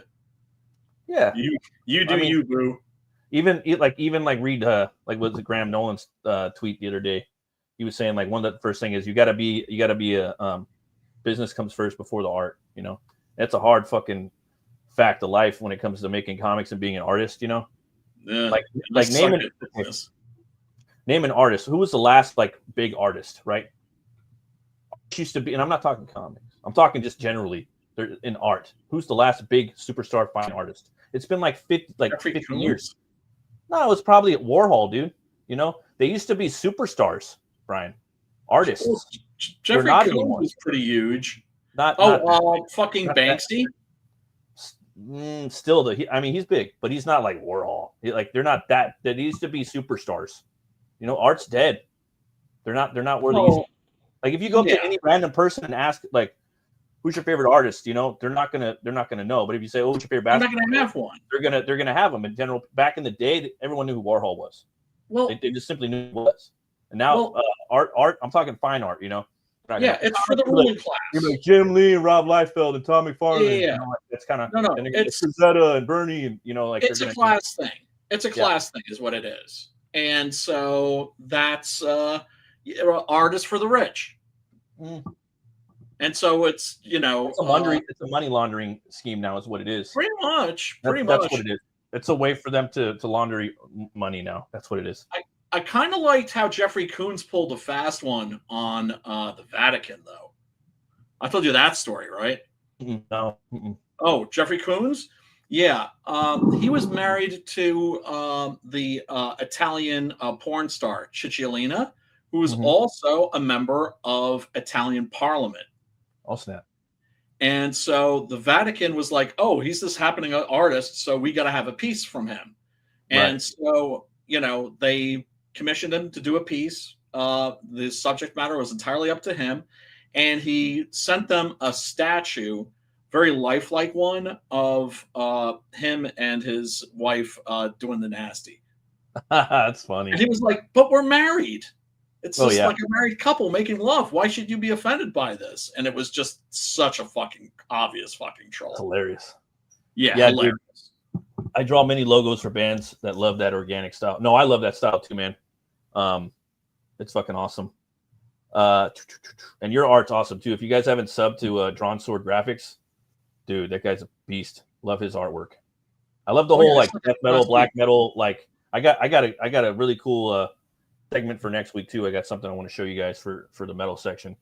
It's pretty badass. But I just love like the metal itself, metal and pop culture, like fucking everything about metal. I love it, man.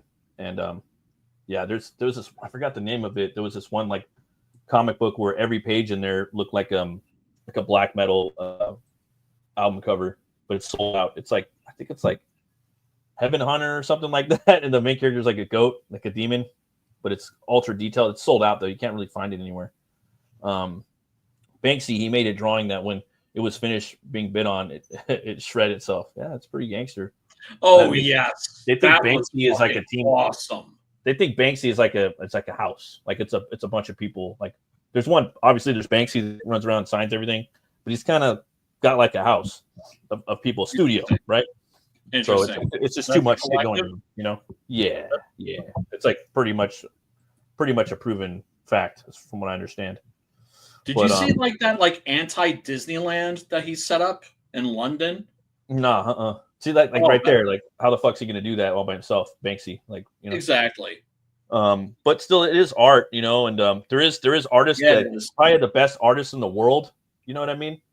Are alive right now, but they're not superstars really, you know, because they're doing crazy shit. Like what they're doing with like, you know, they'll have like a frame with like Michael Myers coming out, like breaking through the glass, you know, like it's actually like a prop, you know, it's like a diorama work of art that hangs on the wall. Then you have like people, you know, making art with the magnifying glass, you know.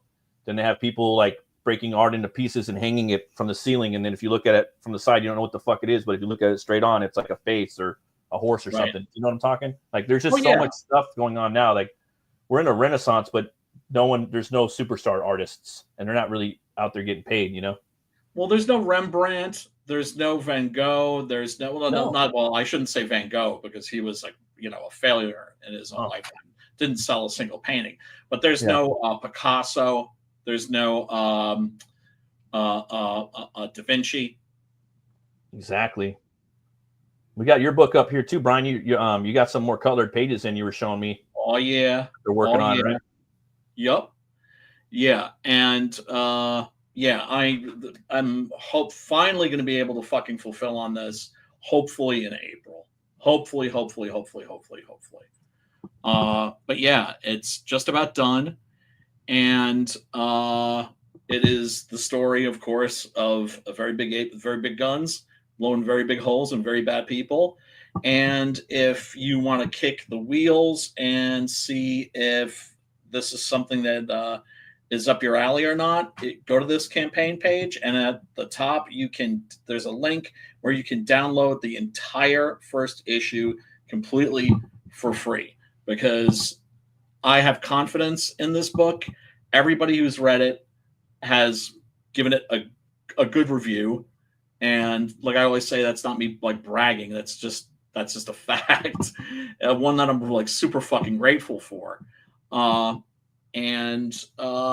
it's these last two issues are going to be fucking thrill a minute. Just nothing but like pure action. And yeah, this is the climax of the story, and you can either get issues 9 and 10 together as floppies, or you can also get them in the volume 2 trade paperback if you're a trade paperback person, which I certainly am.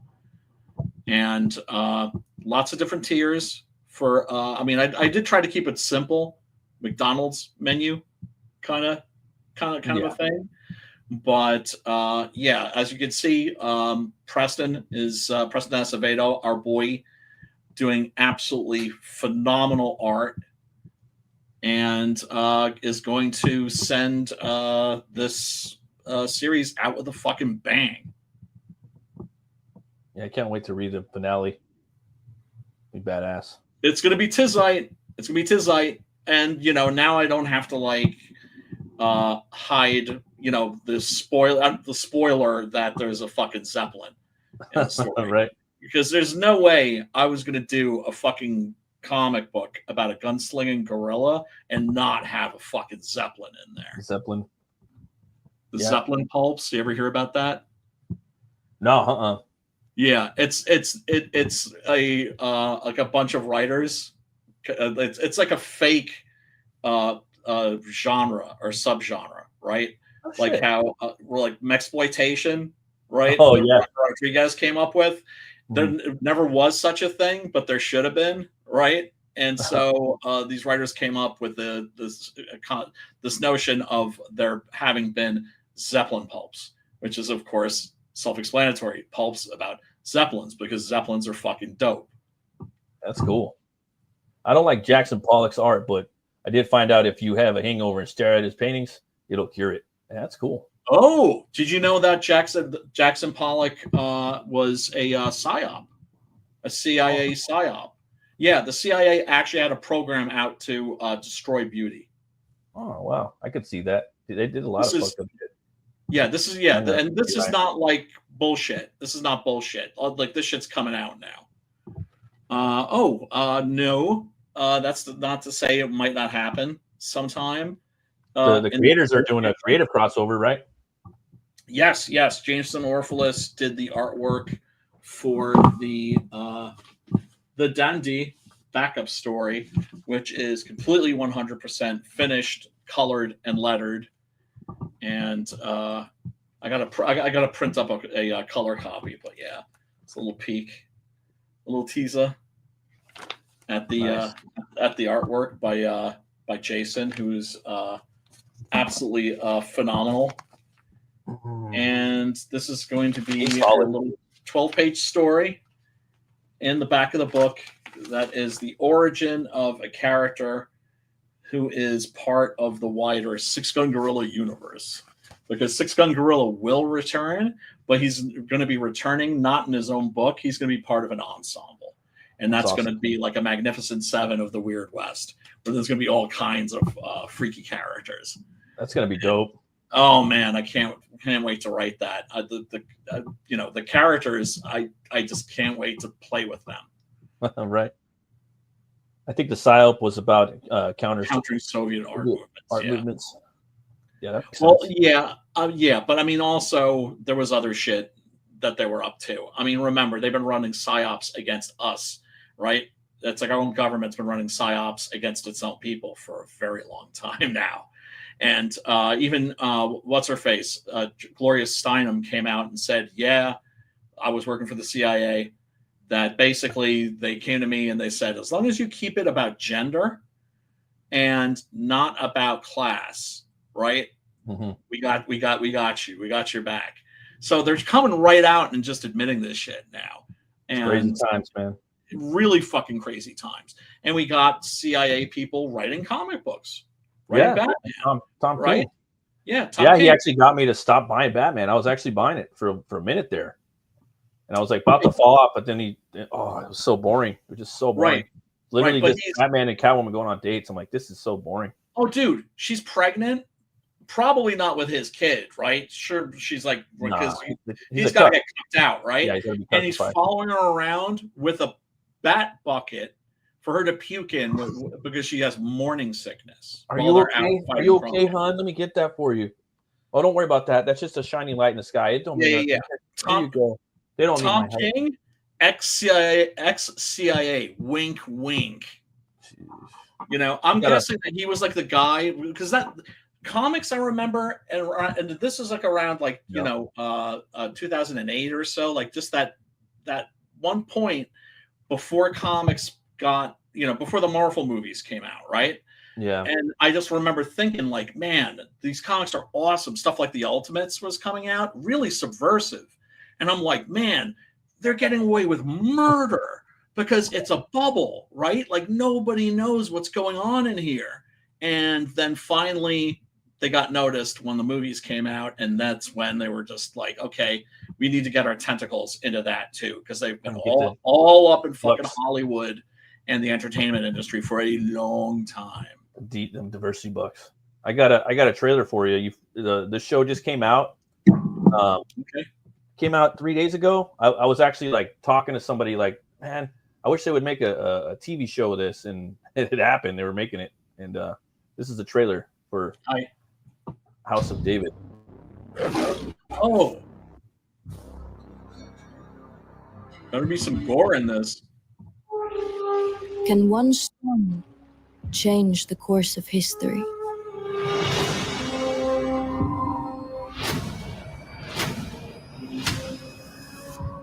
Cowards! Send me your champion! Goliath! Oh, they made him a real giant. That's that big ass. The legend. In like a bunch of movies. It's like Nathan Jones. I will tell you the story of David, a simple shepherd boy. Why do my brothers get to fight? And I'm stuck here. David, you are not a man of blood. An outcast who became one of the most famous kings who ever lived. God does not see what man Stephen Lang in sees. here. He sees into. Oh yeah.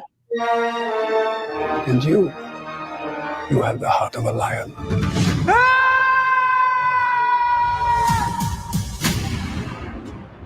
Yeah, I'm gonna watch this. Have you ever seen the movie King David?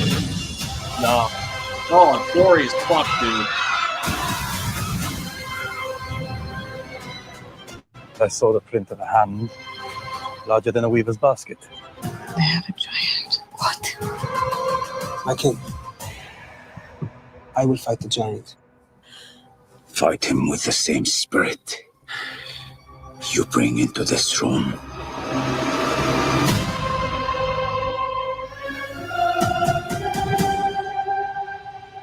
You play music for my father.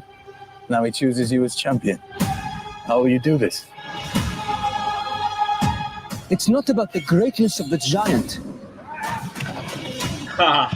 It is about the greatness of God. Well, he looks like inhumanly big. Yeah. Are you afraid? It's a They lot got of a big guy and like they made him bigger. That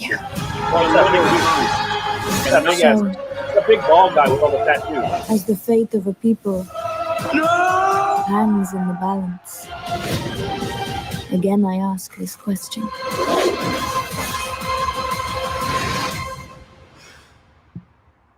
Can one stone change the course of history? Yeah, that stone definitely take out a giant.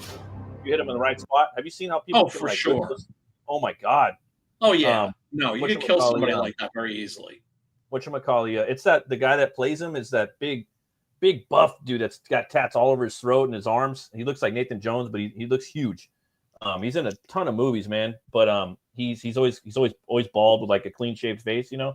But he's huge, and here he's got the beard, and I'm like, damn, and that was the guy I was like, they should get him to play Goliath, and they got the guy, you know. He's an English dude. I think his last name's Ford, something Ford.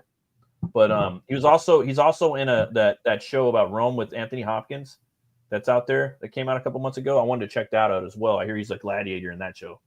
I was watching an interview with it. But thing about House of David is I think that it's I don't know if it's going to be a TV show or what. I didn't check.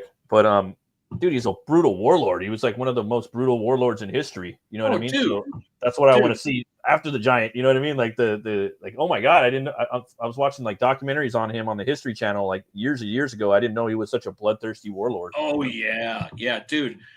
In the private chat, I dropped the IMDb link to the King David movie that came out in the 80s, and it's practically like a splatter movie. Oh really? And it's about David Goliath. Yeah, it's pretty fucking savage. Like all the horror fans I know, like, were kind of dug it. Kind of like, you know, like, the Bible is so metal. Well, it's like when I remember Saving Private Ryan came out, like all the horror fans were like, yeah, it's like the best. It's Richard Gere. Yeah, who I'm not crazy Richard about. Richard Gere is David. Yeah. Well, no, I mean that's kind of cool. Like because the only movie he did that badass was First Night, and that movie was like kind of whack, you know. Edward Woodward's in that as Saul. So it's King David, guys, with Richard Gere. I'm gonna check it out. You said it's gory though, huh? Yeah, it's like a splatter movie. That's dope. Richard Gere? That's so like not Richard Gere. You know what I mean? You might get off on that. He's usually doing like fucking same ass shit, you know. He's always like George Clooneying it up. Even George Clooney does more like. Oh, okay, Mothman Prophecies was pretty cool, but still, it's like, dude, you got Mothman Prophecies and First Night. Like he didn't really. Yeah, I really liked that movie. He really didn't have too many cool. Like when I was a kid, we had a really cool Bible. It was illustrated. It was like the Action Bible, you know, but it had cool pictures, and that's what really got me into the stories, you know, as a kid. And then the Action Bible is huge now. Like they're selling them, and the artist that drew that's working for Zach. He's drawing some cool stuff for Zach. But yeah, man, I need to pick up the Action Bible, man. It's pretty awesome. All the cool stories, and they're just good. You know, even if you're not a Christian, man, there's good life lessons in the Bible. You know. Oh, it's still a super important book. It's one of those books that you study when you want to be a writer, right? Yeah. And just don't try reading it cover to cover. But yeah, no, I mean, if there was, you know, you're talking about like the foundations of Western literature. Yeah. You know, so and you know, if I always say if I was like in the last library in the world and it was on fire and I could grab two books, it would be the Bible and the complete works of William Shakespeare. Like that, huh? Under each arm. This is it right here. And it's director Bruce Beresford. Yeah, Canadian.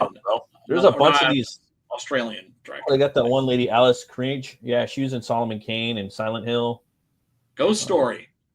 I haven't seen and that. Star Trek First Contact. Oh yeah, she was one of the Borg. Yeah. And Sleepwalkers, that piece of shit. Yeah, she was a sleep. Yeah. She got that look. Whatchamacallit? Yeah, she's a horror royalty for sure. I gotta check this movie out. 1985. Wow, I was 2 years old when that came out. There's a bunch of 80s movies though. Like there's that one with there's so many like fantasy ones too that looked like watchable. There's one with Patrick Swayze where it's like Mad Max, but he's got like a big sword. Oh, Steel Dawn. No, it's not Steel Dawn. No. Oh, Steel Dawn. Oh, I'm thinking Red Dawn. Yeah. Sorry.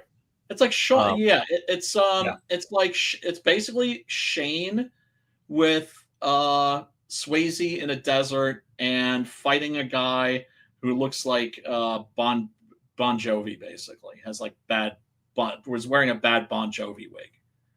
Yeah, it's trash, but you'll have fun watching it. I gotta check it out. And Ryan James is in that too. Reading how God kept saying he was going to kill the Jews, and Moses kept playing God, good cop.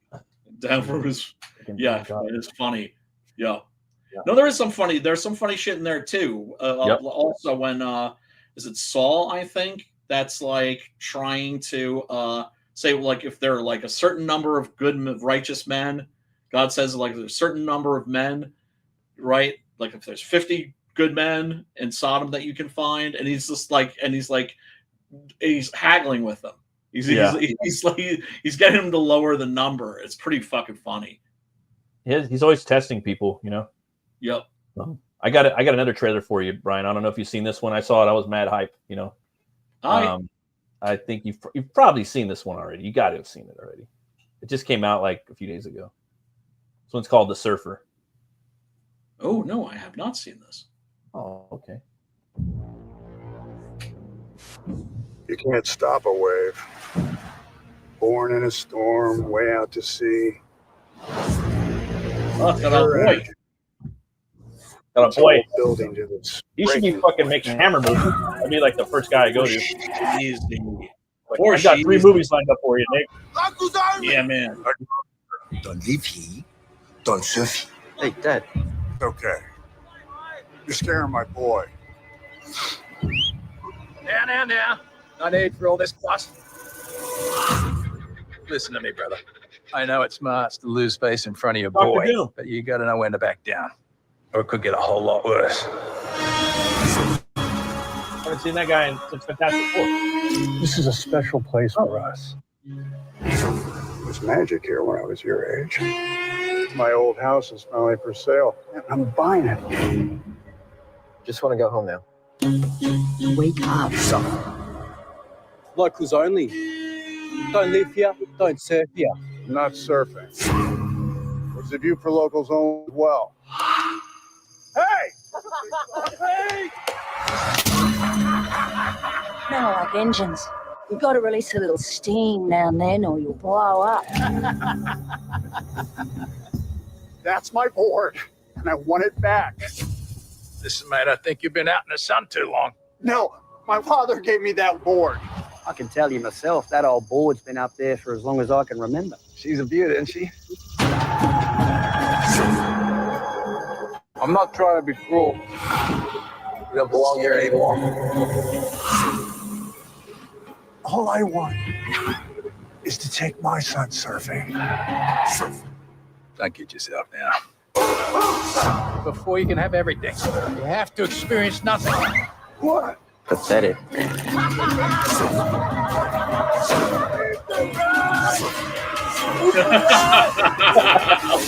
Piece of rat. Oh, wow. That's a good one. I don't know. Well, Brian, you know you're gonna get a class. You know you're gonna get a classic fucking meltdown, right? Because that's like that's a trademark for his fucking on-screen meltdowns. Yeah. Full cage. Yeah, ridiculous. Yeah, he's a legend. Yeah. So I mean, that looks great. There's so much Cage I got to catch up on too. That I've been Pig. Pig is very that one good. where he plays himself. There's probably like 8 movies that look dope that I haven't seen, but it's just like, man, he does not lack in the entertaining factor, bro. He really does. Factor. Even if his movie is dog shit, but damn, he's entertaining. Yep. Yeah, that one looks always pretty captivating screen presence. Always, man. And that scene in The Unbearable Weight of Talent, I think it's called. Mm-hmm. The one that he did with there's a scene in that where he drops acid with Pedro Pascal. That's like, oh really? Yeah. Oh snap, that's funny. Because Pedro Pascal plays like this guy who's seems to be like a wealthy drug lord who has like all of his movie memorabilia and shit, including his guns from Face Off. Yeah, it's entertaining. It's definitely worth a look. Well, and he's playing Spider-Man, man. So like, I can't wait to see what they do with that. You know what I mean? Oh, that's right. Spider-Man Noir, right? Yeah. And then there was so that's gonna be cool. I never read the book, but I heard that it's pretty good. And I heard Is that gonna be a feature? I think I'm not sure what it's gonna be. I was gonna talk earlier about tonight, but I axed it. But Punisher is gonna have like a one-shot show on Disney Plus. They did that with like basically the Werewolf by Night treatment. So the Punisher's gonna get a one shot, which I think it might serve that character good if they packet full of action because they got to, man. The Marvel is just not doing too good. So that could be give cool. it up on them. I Yeah. mean, I haven't complete. I mean, I'm like dangling on. Like I'm waiting for Daredevil. I've seen the fight scene today. It looked pretty cool with Bullseye. I'm waiting for that show. It looks pretty good. And, dude, I am cautiously optimistic about Daredevil, right? Yeah, because yeah. it seemed to me like they were going to make it dog shit, and then they course corrected at the last minute. Yeah, and did a lot of reshoots and shit. And I'm going to wait until I hear from my homies whether it's because the word will get out pretty quickly whether it's dog shit or not. Yeah, you'll kind of know for the most part, I think. I just hope that they drop them all in a lump and don't do them weekly, because then it's fucking bait and switch. Oh yeah. No, that's. I mean, if they didn't bait and switch, I prefer them to do it weekly because I like that episodic, like, cheese, and the rat in the wheel. I like that. I don't like everything all at once. I mean, I do like the binge, but I also like to get it, episodically, weekly. But if it's dog shit, I want to know right up front, so then I can avoid it. I hear you. Prisoners of the Ghostland. Yeah, I've heard of that one. It looked pretty cool. I wanted to check it out. That one looked pretty cool too. It just seems like he's the only one really in Hollywood that's just making movies for like the art of it. You know what I mean? Artistic reasons, yeah. Yeah, but he's probably not, but he is. I think he absolutely is. I mean, and he's just like the modern, like, Christopher Lee. Again, I'm always saying this: Christopher Lee, Cushing, and Price thrown into one. Like, he should be the fucking head of Hammer right now. Like, as far as pictures go, they should be putting him in, movie. This should be a fucking Hammer movie, Surfer. Now you gotta go gothic with Hammer, right? I mean, but this is more like Wicker Man, though. You know what I mean? Like Wicker Man, but with like an Australia with surfers. That's kind of like the vibe I was getting from it. His Wicker Man was good too. Classic. Oh no, wait! I'm thinking about the original Wicker Man. You're talking about the remake. Yeah, they're both good. I heard. Yeah, I refuse to watch the remake. Oh, it's hilarious. He like beats the shit out of this big old fat lady. I've heard that basically that was like a dog shit movie that he kind of like turned around and like made it watchable. Dude, he caged it, like he usually does that. Like he makes it entertaining. Doesn't mean you're ever going to go back and watch some of these movies again. Some of them, right. But that's the they're going to do the one shot of Punisher. There's been a lot of Punisher talk around lately. I've been hearing like just all over the media.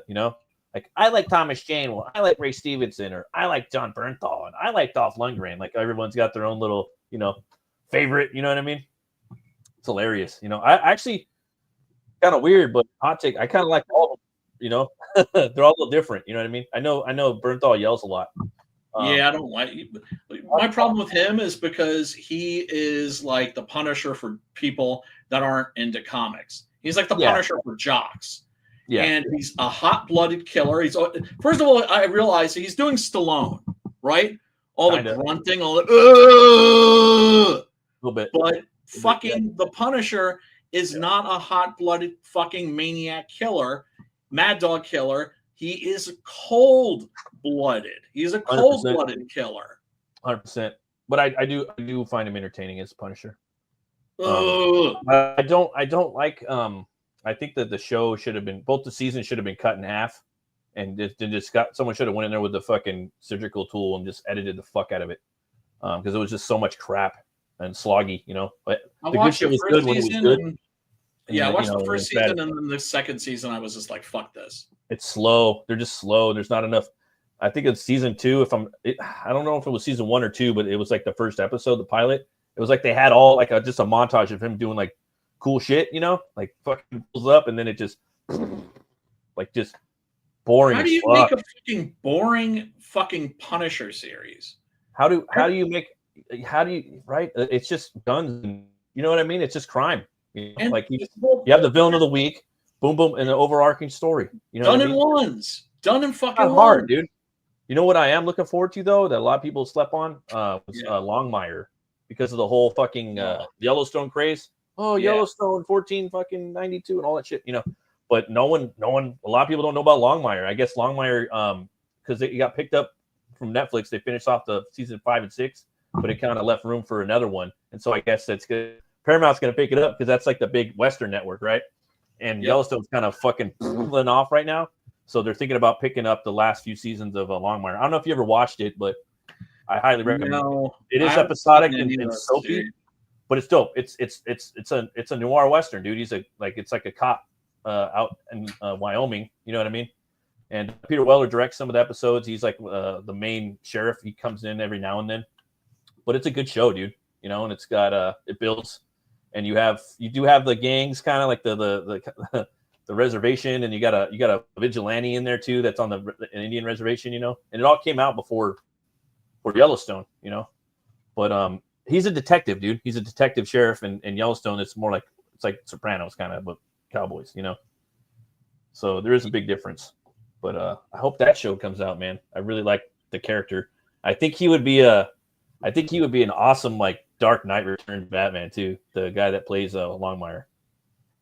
Yeah, I've never get a chance to see any of those shows. I mean, there's just too much shit, dude. This is too much shit. At the time that it came out, like Westerns weren't obviously like popular that much anymore. So it was random. Like it's just got this modern, you know, Western. They call them neo Westerns. That one's a neo noir Western, I would say, in some degree.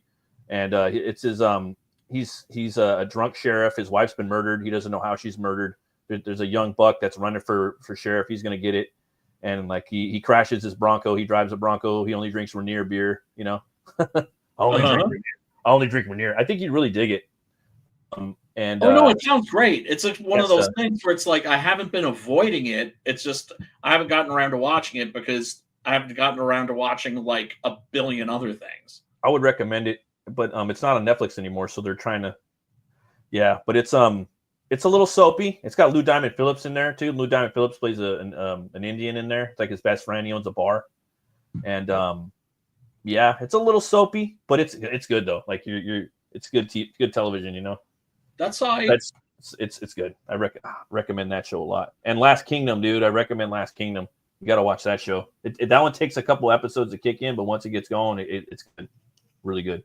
I was previewing it just the other night, added it to my queue, and noticed that there's a season 2 of Barbarians, which I will not be fucking wasting my fucking time with. Oh, yeah. I don't know about that. It looks kind of dog shit. I mean, look, if you liked Vikings, you might like Barbarians. Well, you know what's crazy? Like, I like the first 4 seasons of Vikings. It's cool and all. But what I didn't like about it was like they always skimped on the gore. You know what I mean? Like, what are you guys doing? These are Vikings, you know? Like it's just like, like there's just no fucking gore. Skulls. Yeah, and the thing about like Last Kingdom, they don't skip on the gore, you know? And I like it too because it's an interesting character. He's a Britannian. He's Uhtred, son of Uhtred. He's got a kingdom in on the coast of England somewhere, you know? And the Vikings come in and they kill his family and his dad, and then they make him one of them, and they raise him, you know? But in reality, he's an Englishman. He's a Britannian, you know, and so he has to be the middleman to bring the Vikings together with the native, you know, Saxons and whatnot, you know. So he's got his foot in both worlds. And then the first season, he gets the sword made by a blacksmith, and the way that they put it together, it's just really cool, man. It builds, and even in season 5, he's still rocking the same sword, you know. I just like that. And then he becomes a slave too. He has to fucking escape and get out of that. And by like the 5th season, he's got kids, and his kids are like queens. He's still not. He doesn't want to be a king. He could be a king, but he's like, fuck that. I'm not going to be a king. And you know, I'm just the guy that kind of behind the scene that fights the battles and kicks people's asses for kings. You know? I like that. And I guess he's based on a real character. And the books, The Last Kingdom, are actually books you could go out there and read. Have you seen Vinland Saga yet? No, I'm hearing great things about it. That dude, Matt with the T's. Yeah. He just dropped a video. Have you watched Matt with the T's YouTube channel? Oh, yeah. Yep. I love those. Like, I don't even watch all those videos. They're so good. I kind of save them for when there's nothing to listen to. They're really good. They're really good, you know? Yeah, that series is as good as you've heard. Some people hate on the 2nd season because they want it to be the 1st season. Yeah, you can't do that, I guess. But I understand. Like I like that a lot too, though. You know, like it works perfectly. But we'll see. I'll check it out though. You know, I hear the books are great too. But the manga, you know. But and the thing too, I also Castlevania on my pull, but it's like got really woke. You know what I mean? Also, too, just watch I the first 3 seasons. the first 2, and then they have a new one like in Paris called Nocturne, Castlevania. Oh yeah, Nocturne. no, I won't watch those. Cool. And then Yeah, Devil no, May Cry's coming out. I'm hoping that's not woke. And then I was watching Zack Snyder's Twilight of the Gods. That shit started out pretty cool, and then it got fucking woke, dude. I'm like, dude, come on, bro. Like it's just stupid. They're just throwing stupid pandering bullshit in there, you know? Like, come on, Snyder. Well, I mean, dude, why are you putting that shit in there? It's just fucking lame. Because they have to. Yeah, I don't know. Right? It's like with the remember I was telling you about like the Chinese movies, how Chinese movies used to fucking slap. Yeah. Out like from like the fucking like late 70s into like the mid fucking 90s, fucking Hong Kong cinema fucking slapped. Right. And then they started fucking with it. And for a while they left it alone. Well into the 2000s, they were still making awesome fucking movies. But then out of nowhere, they suddenly decided, like, okay, now every movie has to have like an anti-Western message and a pro-Chinese message. And so it's all fucking propaganda. And I feel like there's just like that shit anymore. I feel like there's just like been like that for a while. I feel like there's like this thing now. It's like, okay, like Trump won, you know, let's okay if it's a little woke, you know, like don't, you know. I feel like there's like that coming on, and then I also feel, you know, it's just like, nah, we gotta say fuck you to that shit. Like, you can't give these fools like a fucking an inch, dude, or also fucking they'll pump woke shit into all your content. Yes, you can't let up. Like I said, it's never gonna stop, you know. So it's like it's not gonna go back to. There's always gonna be a little bit of woke shit in everything now. Like, so it's like you gotta keep. It's a fucking war. I hate to say it, but it kind of is. It is a culture war. It kind of is. Look, and you see how we're like infighting all the like comic book creators, you know, like there's a culture war going on, and we're fighting over stupid bullshit. Yeah, and it's like all those fucking Germans and all those Europeans, all the white people fighting over shit, you know. Yeah, fucking stupid, dude. Like everybody. Oh my god, it's fucking retarded. Like, we could be squandering shit, you know. I know. Like I said, you know, that's the thing that's fucked up about human beings is, you know, if we work together, the things that we could accomplish would be limitless. People just kind of jealous and envious about stuff, you know. Yeah, well, dude, like, you know, I tried to. What's gonna happen? I tried getting, dude. You know me. I tried getting a bunch of people together, right? And it's just not going to happen. There's not going to be a union of indie creators joining forces because nobody trusts anybody. Yeah, that makes sense. Well, I mean, you just got to do you know, and just have fun, and that's it. That's all there is to it, you know. Yeah. And hopefully people like your shit, and if not, it's okay. Then you make another book, you know, and just don't stress out about shit, and don't hold on to grudges, and fucking move on. That's all there is to it. But absolutely. But also, you know, if you feel like ridiculing people that are evil and have done you dirty and done your friends dirty, I think that's okay too. But if you want to, that's my petty side. If you want to, I simply don't give a fuck, I don't. That's the right attitude. That's a healthy attitude. Yeah, I'd rather be like creating something or doing something else with my time. Oh, but the thing is, someone needs to do that too, because the people that are going to keep doing it. So sometimes people mind it, but some people don't care. They don't care. So like, no, they really don't. People. Well, I don't know. You just gotta work on your own shit, man. I know. You know, well, look, dude. All there is to it. Look, dude. Main thing is that we keep creating and uplifting our fellow indie creators. Don't see your fellow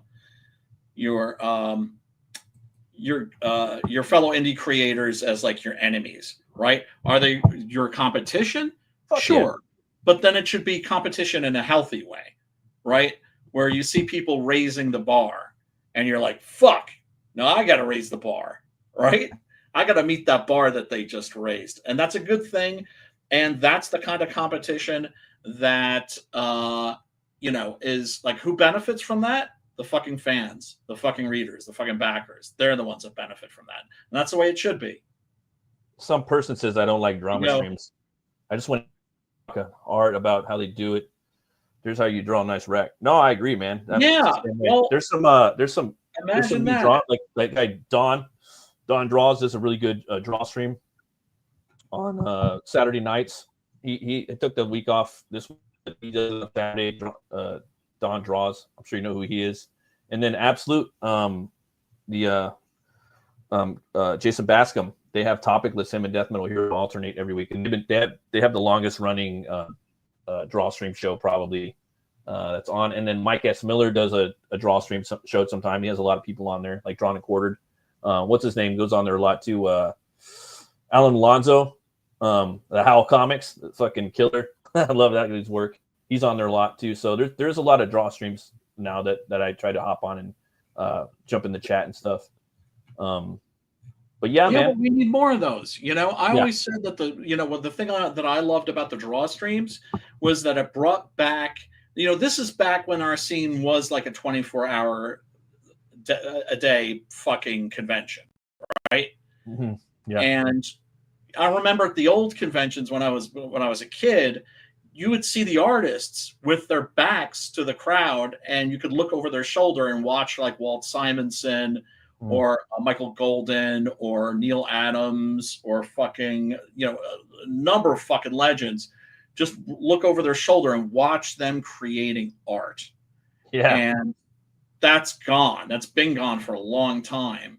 And yeah. So you know what? Now with the draw streams, that's what I always thought, like that was kind of bringing that spirit back. The idea of live art. And Omer Glitch, he has a show too. They just started a few weeks back. It's on Wednesday. It's called the Hump Day. And yeah. Maybe you can drop your link in the chat, brother. So you guys, that's another great show too. Yeah, you're wrenched up, dude. I usually I try to go on there myself and draw, but I'm usually working at that time. It's like fuck, But I've seen they do some dope shit on there.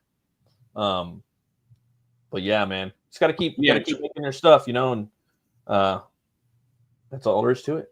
Yeah, and some person mentions John's long box. Yeah, John, dude. Yeah, he just got a great channel, John Longbox. Yeah, he's fantastic.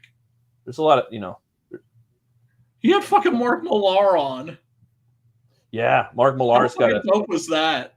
He has a great YouTube channel too to watch. Like he's got a bunch of interviews I got to go back and watch. Fun to listen to when you're drawing and stuff. It's funny too. Like people saying like like usually SJWs and what they're like. Oh, the people that fund, that are doing public crowdfunding and those they're people. yacht thief. They just. So what? Who gives a fuck? Like, if we are doing that, there's nothing wrong with that. You know what I mean? What's wrong with that? If we're back, we're the only. I mean, like, we're in a scene where people are fucking creators. Right, and they're not creating shit. And they're not creating shit because they can't create shit. They can only destroy. It's not like there's like millions and millions of people buying comics anymore. Anyway, so it's like you got a movement of YouTubers that are comic book creators. They're all backing each other's fucking books. Who cares? There's nothing wrong with that. You got to start somewhere. You know what I mean? Obviously, millions of people reading our shit, but it's just reality. And they still say that shit too. It's funny. Say what shit? That like, oh, they're just backing each other. Oh, it's a laundering scheme. Yeah, well, I mean, for some people it is. Yeah, right. For some people it is. Just back the fucking honest creators. Back the people that are actually fulfilling on their campaigns and that are about the comics and not the fucking drama. I mean, that's what I've always said about drama. It's just like it has zero to do with making actual fucking comics. Oh yeah. That's what I came into the space to do, is to fucking make comics. Well, shoot, man. I don't know, man. Guess I'm gonna end the stream right now. Thanks for coming on, Brian. I gotta get up in like 3 hours and 40 minutes. So I'm about ready to tap out. 12-hour day ahead of me. So thanks everybody for watching and stopping by. I really appreciate it. You guys get out there and make some comics if you're a comic creator. If not, get out there and get your hands dirty. Yep. I really appreciate everybody stopping by. Check out all those channels that we talked about. Homer Glitches, 656. Those boys, they do some good fulfillment, good works. Cryptidnals. I had their shit ready to go yesterday. When Chris from Comic Tropes, when I was in that queue, I had their shit too. Because they show off like that die cut cover. He'll probably do it again. That anthology that they did. He'll probably do it again, man. Oh yeah. Yeah, no, that was a really, really sweet, kind thing for him to do. Yeah, he didn't have to do that. He seemed to be enjoying himself too. He didn't get paid to do it, you know, and he was keeping his composure for 8 hours. Imagine his ass. He's probably like, dude, 2 hours and I get fucking loopy in the head. I could go for a while. It's just I like to have like content set up as much as I can, you know, shit that I like to talk about. If I'd gotten on there, the first thing I was going to do was just be like, dude, you're a fucking soldier. Yeah. Hardcore military. Oh, the Cryptidnals was fucking amazing, but that's not the book I'm talking about. I'm talking about what was the got a new one coming out too. The anthology. Oh, Dead Stop? Dead Stop. Yeah, they do border horror, man. They got genre. They got a new book coming out too. I don't know. We gotta talk about that later. But yeah, I don't know. Yeah, thanks everybody for coming by though, man. I really appreciate it. You guys have an awesome week. It's gonna be a fucking awesome year, guys. Too. You know what I mean? I think so too. We're just gotta keep making comics. That's all we gotta do, man. You know, and not hold on to shit. Just keep fucking moving forward and don't stress out about shit. We're gonna make some dope shit. Make some awesome comics. Hell yeah. And Brian, where can people find you? Oh, find me on the Twatters at Brian Christgau. Find me on the Facebooks at Brian Christgau, and I got a YouTube channel you can also check out. You know, where like right now, not doing a lot of live streaming on the regular any longer, but you know, I'm gonna do the occasional live stream and just about general bullshit. And I'm working on a bunch of different video projects, and I'm gonna start dropping videos on European horror directors, right? Ooh, so it's like so it's gonna be like Paul Naschy 101, Jess Franco 101, Jean Rollin 101. So if you're just like, who the fuck are those people? You watch my videos, you find out, and you're not gonna have to sift through all this crap to find their dope shit. I'll tell you which shit you should watch. That's awesome. And remember, you're starting a new YouTube channel, or I mean, you're doing that. Give it some time to pick up. The algorithm doesn't know what the fuck to do. It takes at least 8 videos. So if you're doing your one thing, like you know what I mean, it needs to. I'm trying to build up a backlog, but don't get like scared if you're only getting like a few views on a video. You know, it doesn't know.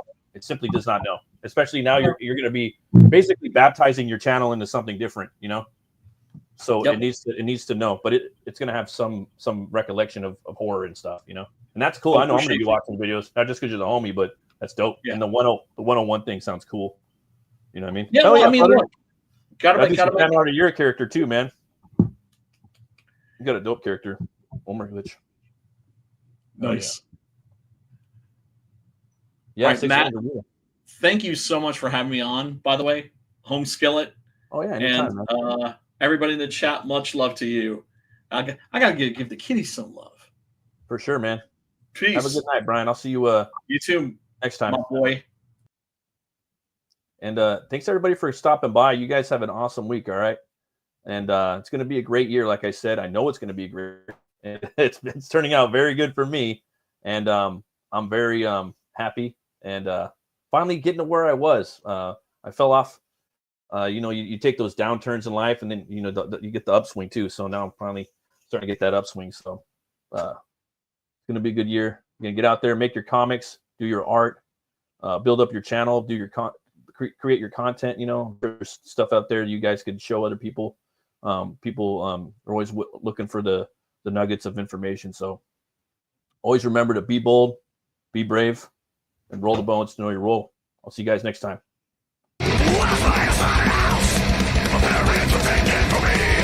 Given a knife to break another beat and take up the blade to cut another piece. Tell me nothing left to make me ever doubt. I'm ready to name myself and get the time to drink up with the fear in the eyes of everyone that goes my burn. And I felt the cold steel entering my body from all sides. I awaken from a cold cocoon inside a skeletal void.